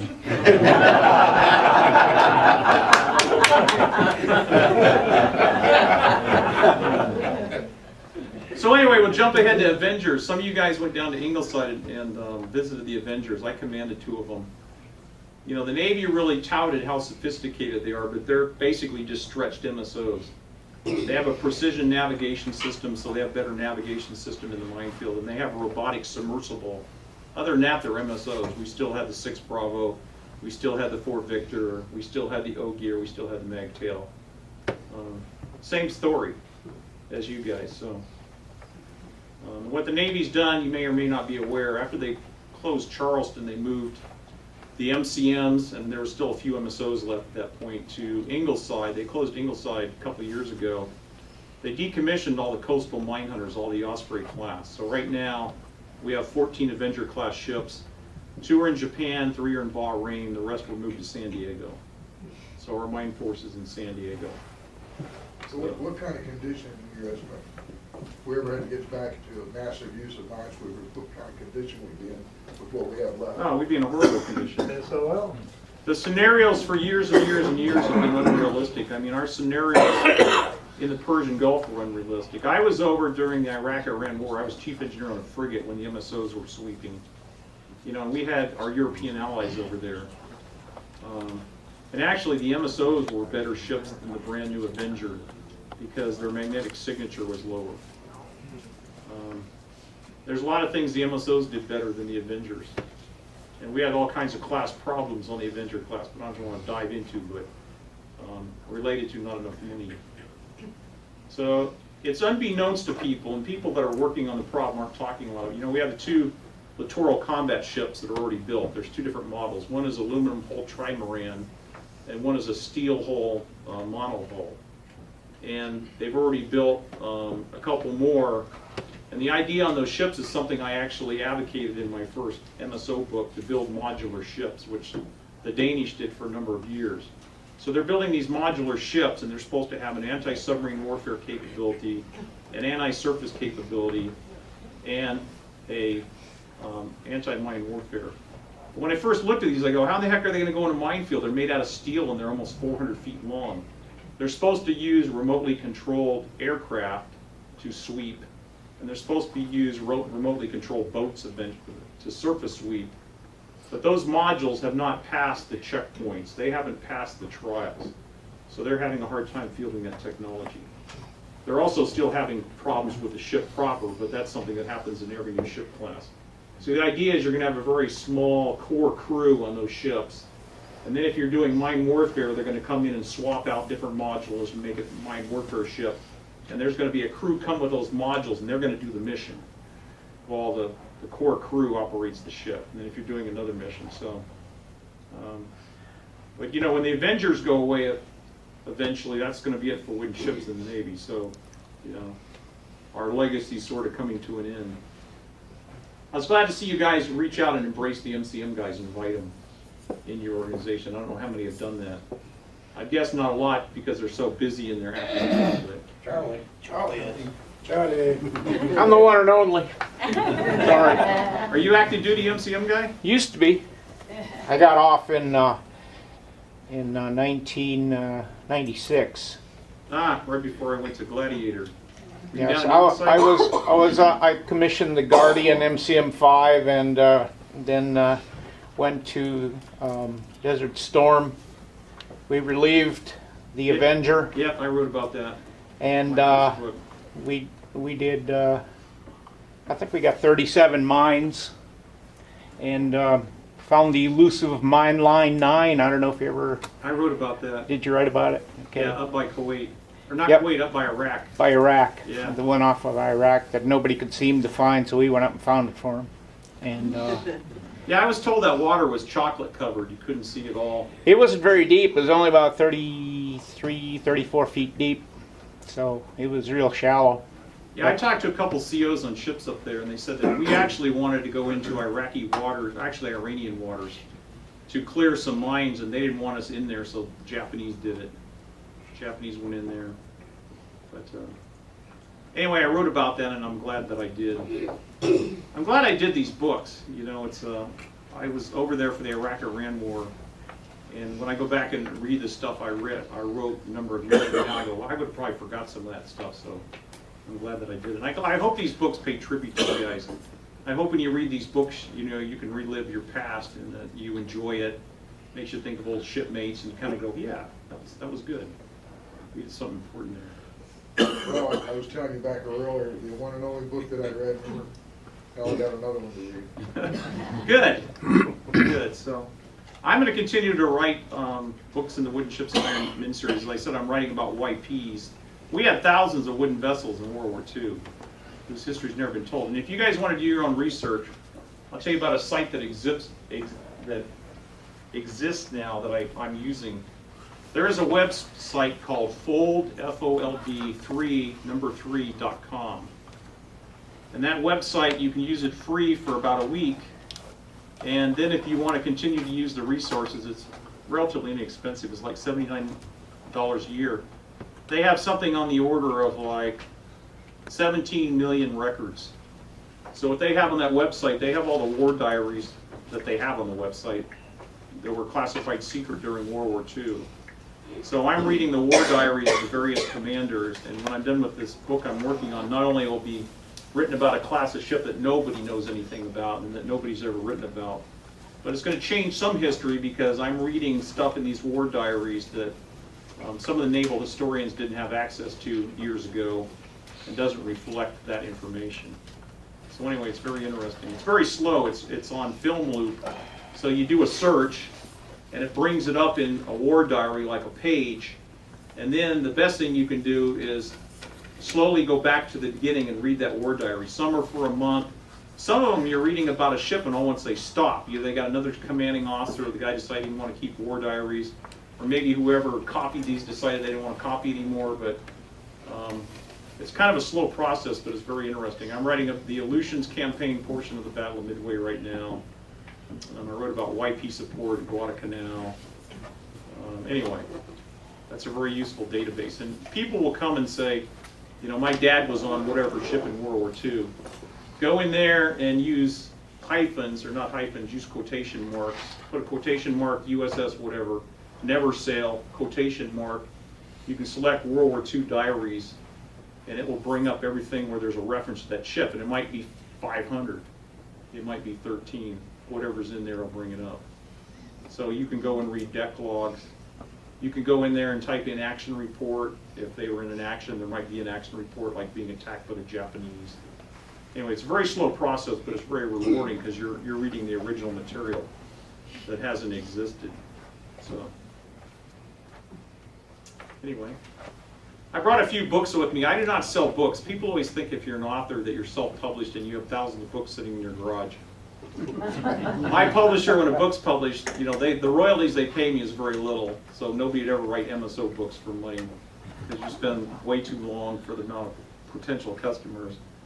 They give me 2 gratuitous books, that's it. So the books here I purchased. People are sometimes shocked about the cost, but if you hold up one of those books, you'll find out it's a lot heavier than the novel you buy at Barnes & Noble. That's because the density of the paper is a lot greater and the quality of the paper is a lot greater. And the publisher links the cost to the number of pages. And that's basically what drives the cost of the book. So the one I just wrote, I had another chapter that I really wanted to put in there, but I wanted to keep the cost down. So I did not stick that chapter, and I actually ended up. The MSO book had like 800 pages. And about, 500 of them, 450 hit the floor in the editing process. So that gives me a disclaimer if you say, well, you didn't write about what my ship did. I go, yes, I did. I didn't make it through the publishing process. So anyway, I hope you enjoy the books. Authors want people to read their works. I mean, it's so hard to write a book. It's so long that when you're done, you hope A, it gets published, and B, you hope that people read it and enjoy it. I mean, that's what you hope, that people value my work. So you guys are the best critics of that. And a couple of you have already told me about mistakes I made. Well, what's particularly on the internet, keep an eye open. Yeah. Yeah, you get in touch with me on the internet. You can go to my website and there's an email thing there. People have sent me some really nice stuff. One guy wrote me and said, we have a copy of your book, the first one, and he called it a Cold War book. I didn't realize that. He goes, my dad served in the Korean War, I served in Vietnam, my son's currently serving, and your book has allowed us to share many shared experiences around the Christmas table. Then there was a guy that emailed me, former MSO student, and he goes, I don't think you know anything about MSOs. What's your name doing at all these sites? I was like, what? Click on my bio. But anyway, Larry was just cranky that day. So I wrote back and I said, you are right. I do not know everything, which is why I have to do a great deal of research. I did serve on an MSO. I did command a couple of NCM. But you're right. I don't know everything. But I'm doing my best. I get a response to that email. So. How's your book? No, actually, that's very useful. But again, if you have a great story, I'm not going back and revisiting those books. So it's my hope. I really truly believe that if you read those 3 books, you will know more about mine warfare than anybody else that hasn't read them. Because there was so little written, and there's just not that span of knowledge in the mine warfare community. And I really think that you'll treasure that shared experience. And I'd really like to get the World War II and Korean guys interested in post-World War II in Korea. Better hurry up. We went to a Navy Mine Warfare reunion in Floyd back here in Nine. Anyway, 5 other MSO sales from the inflict out at San Jose. And what was it, Floyd, 2001? Something like that, yeah. And it was a very large gathering of 400 to 500 people. It had a lot of activities planned, a lot of money to do those things, which was fun. But we found that at the time there was one MSO sailor that was a member of the association, and he was the vice president or the secretary at the time. everybody else, like you say, is Korea, and we were not received. There was 5 or 6 of us, the only ones there off the inflict, and we were not received at all very well. Well, you know, that's a shame. I think, for example, my latest book, if you read that book about Vietnam, you will admire what those guys did. Even if you weren't in Vietnam, or say you're an MSO offshore and you read about what went on in country, you'll admire what those guys did and you'll relate to it. You know? Well, I don't have a problem with what they did. I'm just saying there seems to be a division. Oh, NMSOA. Anyway, Tom, you know. Because well, think about it. They were in World War II and the Korean War, and they're like, eh. Everybody tends to think what they did was important, and you know, you could have done what I did. We showed an interest in their side. Right. They just didn't care that we were there. So, right. Which kind of forced us to resign from start this stuff. Well, the World War II guys were very helpful. There was a former commanding officer of one of the minesweepers, YMSs, that swept the approach lanes to Utah Beach. He's still living. He's in his early 90s. And he provided me all kinds of incredible information. Very interesting story. And the way I got interested in him was there was a convoy that I was writing about that had these YMSs that won battle stars. It was attacked off North Africa, and it's a famous convoy. And I had a drawing of where the ships were at, previously classified, that a Coast Guardsman, the Coast Guard was operating destroyers, Coast Guard crews, provided me, and there was no YMSs. So I'm like, how do these guys get battle stars if they weren't there? So I ran the CO down, and he goes, well, we weren't there. We got to the Azores. He goes, we went to England, we started training for the invasion of Normandy. And his stories are very interesting. He said that they didn't tell him when they were going to go to Normandy, but he said the day before, they started announcing that there was pastors and rabbis and priests and all this were going to be coming on board. And if you wanted to spend some time, spiritual stuff, you know, the opportunity was going to unveil themselves. And then what they did was they used the Steelhold minesweepers to sweep the lanes across the English Channel. They lost ships there because the Germans had mined them. And then at Utah Beach, you always see movies on Omaha. You never see anything about Utah Beach. And one of the reasons for that was the wind and the seas were so strong that they were set 2,000 yards down the beach from where they were supposed to land. And where they ended up was more lightly defended by the Germans. They didn't have as many shore guns. And the guy that led that, the Army guy, anybody know? I told some people the other night. Theodore Roosevelt Jr., Brigadier General. And he uttered the famous phrase, that's all right, we'll start the war from here. But anyway, these 6 wooden minesweepers, YMSs, their job was to sweep the assault lanes, and the idea was they were going to sweep it. They started about 1 a.m. and they were going to be done before the sun came up. So the Germans wouldn't be shooting at them, but they didn't make it. So when the sun came up, you were having this terrific duel between the coastal artillery and the Navy ships out there shooting at each other, and these little wooden ships were still sweeping assault lanes. And then the CO told me, he goes, yeah, he goes, the shells were going right over us. And I go, what'd they sound like? He said, well, some whistled and some whined. Then he said, you know, the gliders were there. First time in the history of warfare that pilots purposely crash landed their aircraft and got out and fought, but they were infantrymen and gliders. But he said the tow planes pulled the gliders right over his ship. And by the way, anybody know who those gliders were built by? Ford Motor Company. Waco gliders. They're basically a box with wings. And they were built by Ford, and the idea was, you know, we're going to fill them up with infantrymen. We'll teach somebody how to operate the controls, and you're going to crash land and get out and fight. So that's what they did. We had a senator from South Carolina who was the pilot of one of those planes, gliders. Right. Strong Thurman. He was old He was old enough to fly them all. I worked for a Navy captain when I was on a Desron staff, and he was later in the Pentagon. He went to work as a professional staffer for Strom Thurmond. He used to say, yeah, you know, he sets his payroll at, you know, 1940 rates or whatever. Yeah, he worked for Strom Thurmond. But anyway, the CO shared with me, he allowed me to use a photo in his book. It shows the COs of these minesweepers getting presented a Bronze Star in France right after Normandy. And what takes you back is how young they are. I mean, that's what really takes you back. How young we were. Oh, yeah. Oh, yeah. It's hard to remember that at this stage. So, anyways, anybody have any questions? You want to grill me about knowledge of your ship? Where was the pluck in 1976? Let me tell you my experience then. Okay. It'll only take a second. I left the receiving station here in Charleston, went over to the minesweeper at USS Advantage, and I thought that's what we did was minesweeper. and no real mines that we knew of, but we practiced that. So we went over to the ammunition depot. We took all our ammunition off except small arms.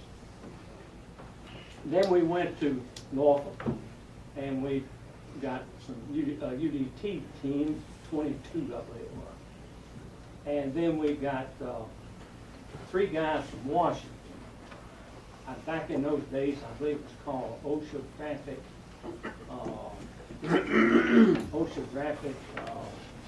Office or something like that. And we went up and we did survey work for 3 months off the coast of Labrador. And I didn't know we was going to do survey work.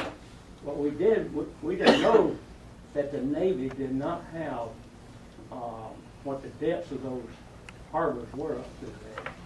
And we made maps for where they would go in if a ship or something got damaged during wartime.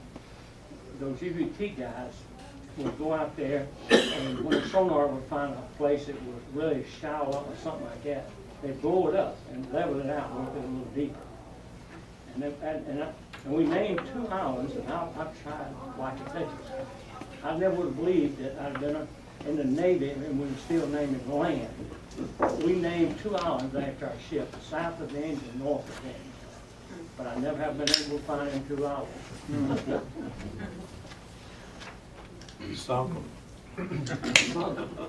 They probably, we might blow them up, I don't know. It appears that the equipment for mine sweeping was designed and built very, very effectively and very well years and years and years even before us. Right. Because when we went on the MCM down at Corpus, it looked to me like some of the 6Bs They're MSO gear. and the 4 Victors were off of our boats. They were. You know, actually, how that technology got here was we basically got all our minesweep technology from the Brits. And Admiral Rickover, he was an engineering duty officer. He basically... I'm a nuke. He brought back a section of magtail from British ships after World War II, and he reverse engineered the generators to power our magtails. I mean, that's how we got the technology for the generators for the magtail. Here's a section of magtail. What do I need to, pulse this? But degaussing, basically everything. The magnetic mines were actually invented by the British during World War I, but they never perfected them, and of course the Germans perfected them. And I write about BYMS 72 in my book, and there's a painting, Destruction, Capture of Her by German Forces, which is very interesting in the second book. And the CO ran across a mine and he was trying to blow it up with gunfire, and he couldn't do it, and finally he just said forget it. I found out after the book was published, the Germans actually manufactured rubber mines. They manufactured rubber contact mines to put in places where they didn't have real mines. They just figured they'd scare shipping off. So this ship had actually encountered they encountered a rubber mine and they were shooting at it and they couldn't blow it up, and they were scratching their heads and finally said forget it. So, yes? You talked a lot about MSOs, but when I put the Priman Commission in '54, it was an AM. And then later on... Right. You were before it in, I think, 55, yeah. Yeah. And the main thing that I could see was the difference is that they went to MSO, but the stack was real low. Right. And all the stack gas came across the bridge and about choked it to death. And they raised it way up, took the boom off that went from side to side because it couldn't go that way anymore, and raised up the stack. The stack was still horrible. We made our cruise in '84. We had following winds that were going faster than our ship. And it was putting stack gas into the bridge. And the signalman was wearing a gas mask. It was pretty funny, man. It was pretty obnoxious. Standing wide, I mean, you're getting, you're doing the standard rolling and pitching, and now you're breathing stack gas. Yeah, it was. I was a quartermaster and a signalman. And actually what happened to those MSOs on the West Coast was they, over time, Packard went out of business in the early 60s. So they stripped the 300 kW generator on the port side for parts. And at some point they removed the motor wellboat. So the starboard side was heavier than the port side, so there were West Coast MSOs going around with a permanent starboard list. That's a result of that. Well, one of our reunion, somebody mentioned to me, you put the motor whaleboat on the wrong side, right? It was over on the starboard side, and sure enough, he showed me photographs of his boat where the motor whaleboat was on the starboard side. And then, like you just said, they took the 300 off, and to balance it out, Right. they stabilized it. They just left it on the port side.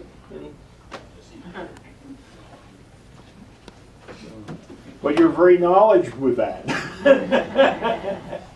Well, I was chief engineer, you know, I love that job. I got tired of Packards needing to be rebuilt in the middle of the night, but that was, Well, a lot of us were on them when they were fairly new.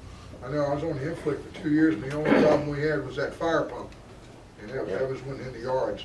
The exciter belt in the 300 too. Yeah, well, that. I mean, They crawl basically, underneath so many times. Well, you know what's interesting is everybody had problems with the Badger. After most of you guys were done, we got another distiller called the Aquafresh. And it used waste heat off of a propulsion engine to distill water. It was in the after engine room. But the problem is if you're mine hunting, by the 80s the Badgers didn't work on any MSOs on the West Coast. And your Aquafresh, unless you were in transit, you didn't make enough, your jacket water wasn't hot enough. So we had the same water problems everybody did. No, a lot of us on the West Coast kept the Badger running all the time. Yeah.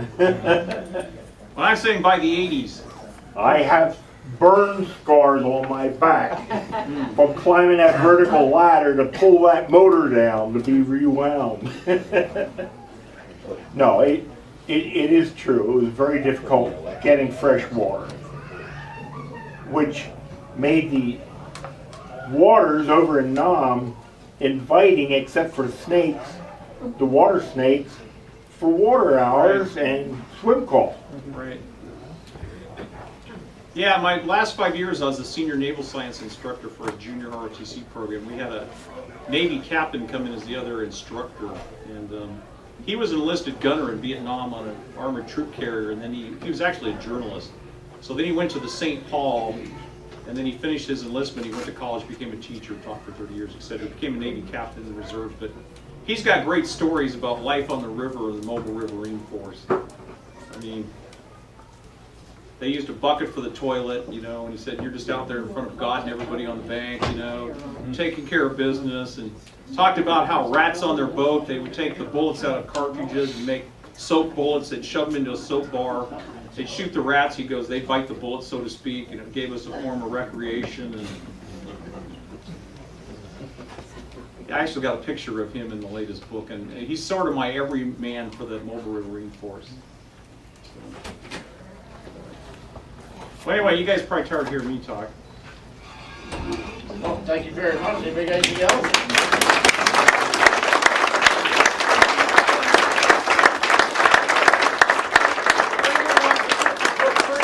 Later, I have those and I have the ones in this case, so anyway. Thank you very much, man. I appreciate it. Okay, it's that time. I would. Bingo. You ready? You're not ready yet? Oh boy, rest of Joe, why don't you just in and out there, just flip that like you did last one? What's that? Why don't we just dispense with the drawing, in and out, carry him out like we Yeah, get over.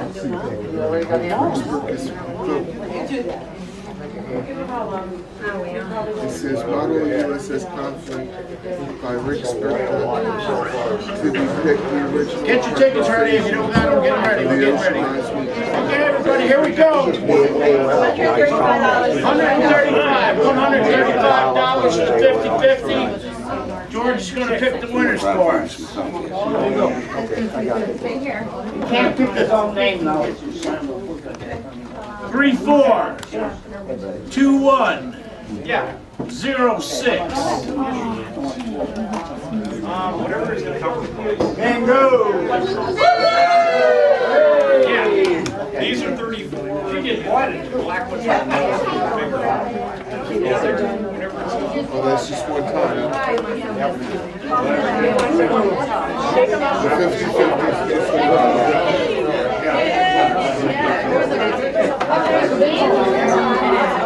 50-50. Okay, so these are no good. That's what I was saying. You have some there that doesn't go in. Or is it just? We have a winner.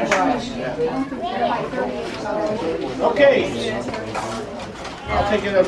Next one's gonna be for a 1-year due slip. Somebody else who wants to volunteer to pick tickets? If there's somebody different, George will do the next one too. Just wait for him to do this.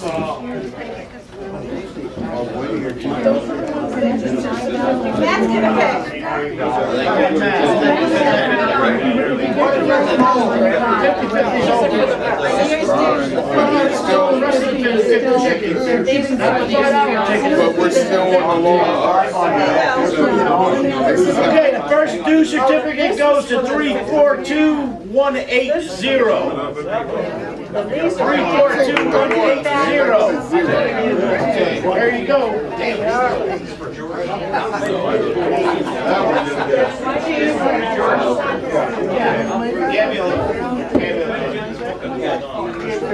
Whenever you're ready. What was the number? 34? Is it still the 50? Just lay them all out. Because I got a 3421 something. All right, next one's another due certificate. Yeah, we can take her. Here. That's just fine. That's 50-50. No. One ticket. Thank you. Next due certificate, 342024. 342024. Bring me up your tickets so I can match them. The last 3 numbers, because all of them are 342. But you got more due certificates to go. You do? Yeah.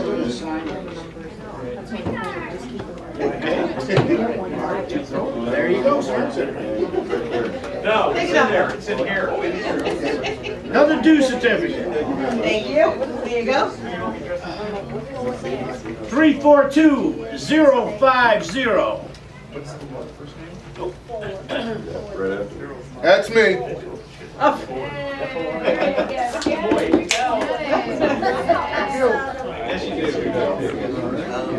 Like ain't dry. You're silly. Two more to go. Here you go. Take a ticket. Thank you. Here you go. Next one goes to 342083.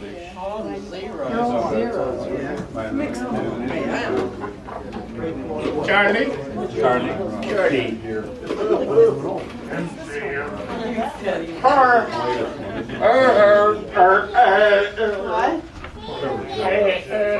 Give me your card, Charlie, I'll read mine. Hey, one more, last one. What you just got the other day. All that stuff loose on the right here is going. Bring all Get yourself. Thank you. Last due certificates going to 342212.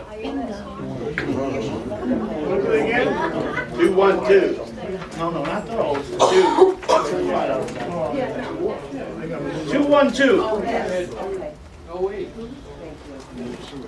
Yep.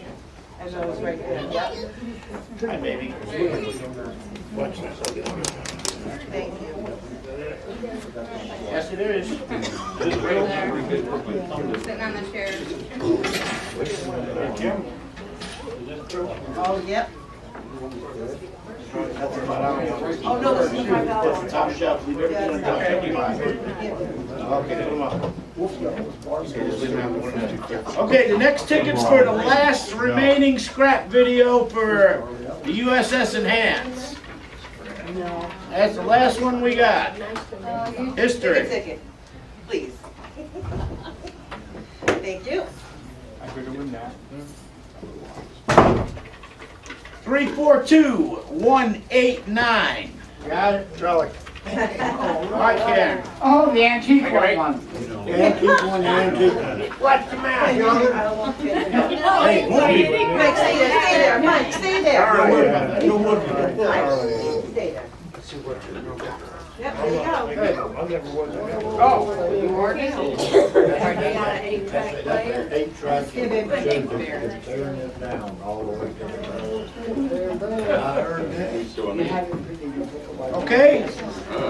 Next ticket's gonna be for daggers, donated by Donnie Ray. That's a letter, Osher. It's a dagger.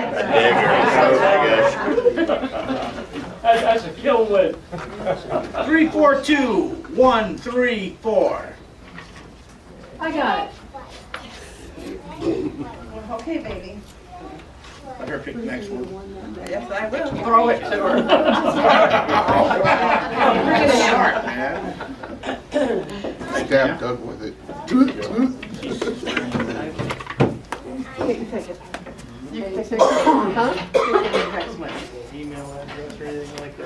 Okay, one more ticket. This one's for Navy Anchor Hook, also donated by Donnie Ray. Winner will be 342194. Oh, Jane got it. You'll see it's a cool show right now. There you go. Okay. In the meantime, here's there. Okay. That's for a year. Well, yeah, well, I mean, yeah. Very good. Okay, and the final item is a little ship wheel keychain by Donnie Ray. Thank you.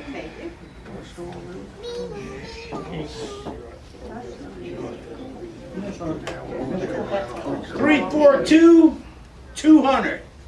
342200. Here you go.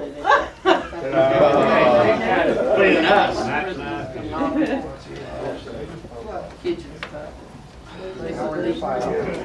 That's mine, just give them to me. I bet you get at least one of them. $800 worth. Okay? Let him pick his own. First, this one's a ring donated by Matthews. Winner of the ring is 342181. Darn. There you go. Bring me a ticket back, please. Yes, I will. That's all zeros. Those are the only two that have those in the middle.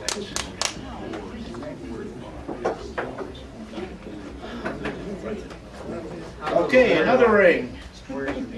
Also donated by Matt. Thank you.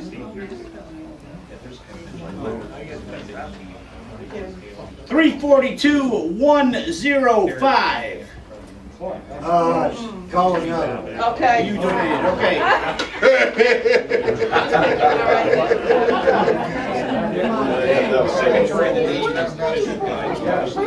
You don't want it back. All right, let's try 342183. You got that one, Matt? No.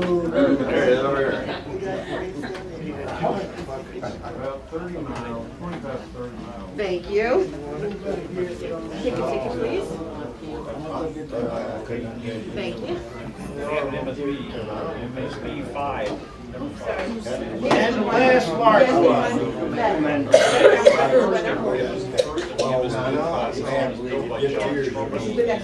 Okay, here's for the last one. 342058. That's me.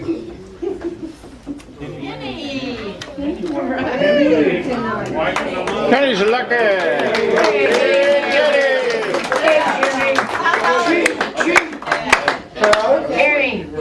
Cheap.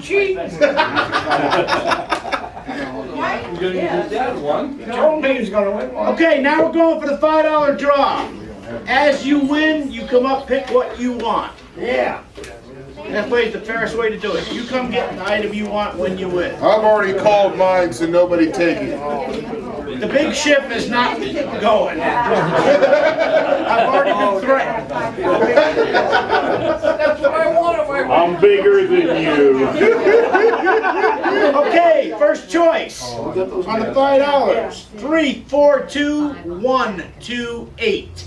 There you go. Go pick what you want off the top shelf. Thank you. You can have anything that's hanging on the top shelf except for our association flag bin there. Yeah. There's also a small flag. What do you hanging. want? Anything on there? Yeah. That one over there? The 2 ship? statue heads, the ship. Then 2 statue heads. There's a belt buckle over there. Don't reach, what do you want? Oh, okay, there you go. There you go. All right.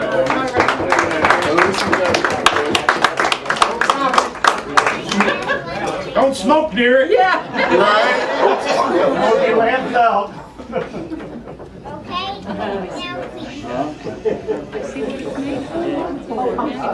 No, it's okay.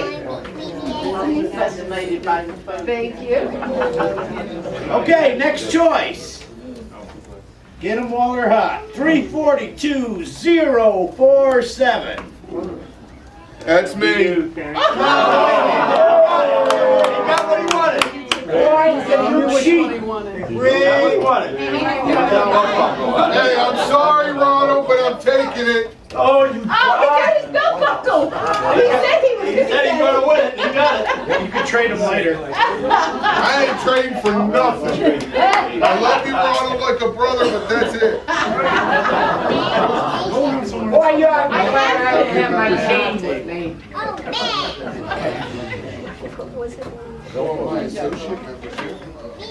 Okay, let's see. You probably glad I No, didn't have I don't buy What? He wanted that bad. it went in. Stop kidding. You can get a closer look, not How wrong. many things we got left, Billy? It's a lot of Good job, man. Thank you. Okay, ready? Get excited. 342044. 342044. 342044. See? Is that you, Rich? Yes. All All right, Rich.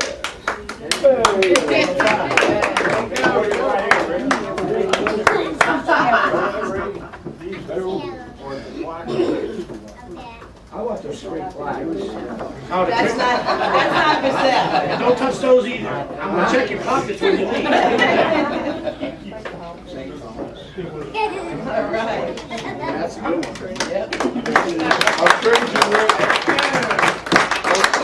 I'll trade you, Rick. No, I'll trade you that one for that one. See it?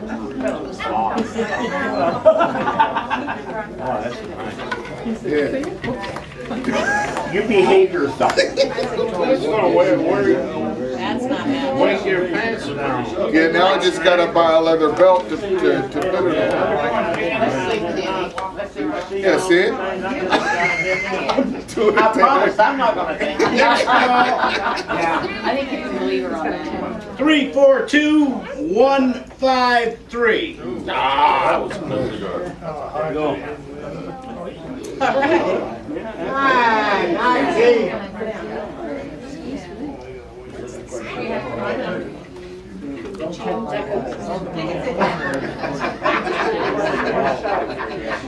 Who mailed it? I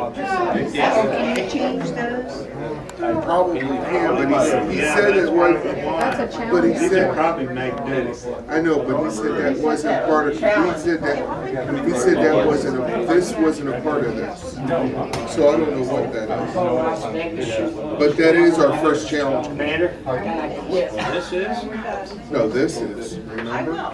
Yeah. I'm not gonna roll. I think it's all right. It's Mr. Wood. Doug Graham, what's up? 1, 2, 3, 4, 5. Okay, next one. 342042. 342042. I got another one. Another old buzzer. There you go. Anything over here? Whatever's okay. From the bottom of the hole.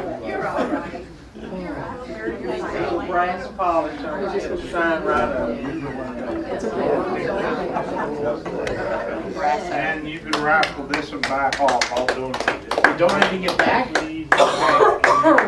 Very good. That'll go to the next prize. This is the next prize going. The winner of this neat thing. 342150. 342150. Well, another number? Third time's the charm. Hey, you pick it. I put all my stuff up on YouTube. Okay. My sons will find it. 342163. Right here. I can just give There you go. BRAUN. Right. Charlie. Okay, that's it. Okay. On YouTube, and you'll find all my videos there. I've got a lot of MSO and MCM stuff on there. Oh, good. Thank you. Thank This you. is winning ticket. Thank you. Yeah, you dropped 27, and there's the next one. Okay, how many's left? 1, 2, 3, 4. 4 items left. 342027. 342027. Got right, Kathy.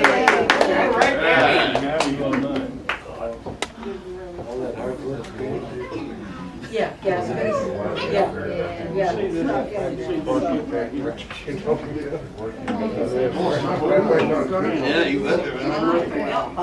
Yeah, so do I. I just need to buy a little You'd be ashamed of yourself taking that down buckle. No. Yes, you should. No. I hope you don't stick out tonight, I'm worried. I'm not worried about you. I'm worried about Ronald. Yeah, you better. Didn't get you. Okay, let's go down to three items left. 2 statue heads and a flag for the MSO. 342175. Oh. Man, get up there, my numbers. You what? There you go, Jerry. Jerry!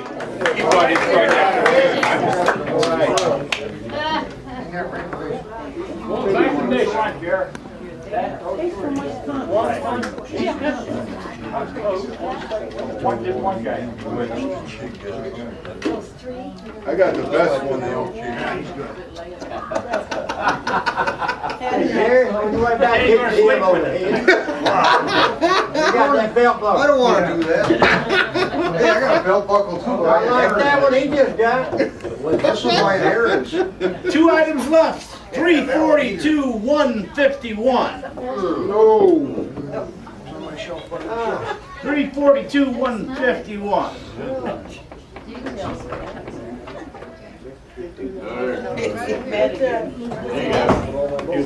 Is Rick speaking to you? Yeah. Rick said he won.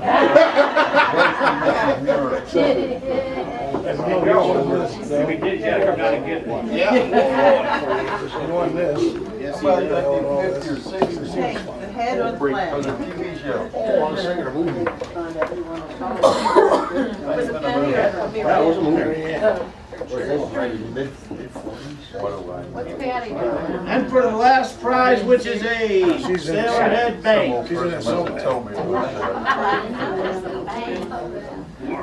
You ready? 342192. Not me. That's the last one. Yep. I got the best one anyway, so. Thank you to Matt Matthews and thank you to Donnie Ray Cooley for the donation. Anybody here from the Anybody from the Enhance? Somebody might be wearing an enhanced hat. Yeah. There you go, Enhance. Yes. There you go. Scratch my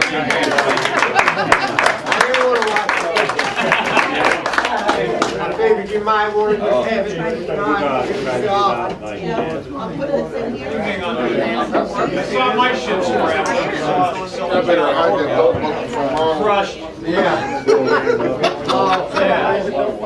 Crushed it one day, all oil fuel tanks in. Or him. Filled it with the next day. A lot of people would like it. Right? Well, thank you for participating. Thank you for attending. It's that time of the reunion again where I do not want to go home, but life says so. I don't know if y'all are interested in working 2013 or not. If you got anything to say about the reunion or any ideas for 2013, let us know like we do every year. It's a long process, it's a tedious process, it takes a lot of time, a lot of effort. We're not getting any younger, or healthier for that matter, so let's decide what we want to do. Do we want to go ahead and do another one in 2013, or do we want to wait and see, or it's up to y'all. Does that sound right? 13. Okay, what I did, now, here's the thing, we get people annoying us from Branson, Missouri all the time. And I don't personally like the idea of that because it's expensive, it's far, and from what I hear as well, it's a good time for those that get in for the freebies, but that the freebies only last for a really short period of time, you end up paying anyway. And that would amount to going there and paying for every single last thing you do. Every show you see, everything you eat, everywhere you go. I don't know. I don't know how y'all feel about that. But the drawbridge continuously, week after week, begs for us to come back. As a matter of fact, I don't even have to write them and ask them what kind of package they could give us because they duplicate and exceed what needed years and years before. They want us, but we've been there twice, and a lot of people don't want to go back there. We've done the route with the Patriots Point type thing in the Battleship Cove, and a lot of us love doing it, but a lot of us can't make those ladders and all that walking. So, You ever think of maybe Annapolis? that's what I'm wanting. Larry and I want ideas. $700. When we were getting ready to do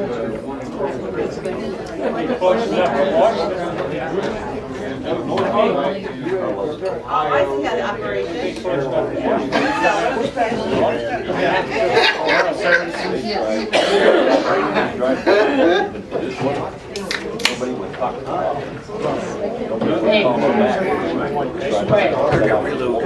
There you go. It's 5 o'clock somewhere.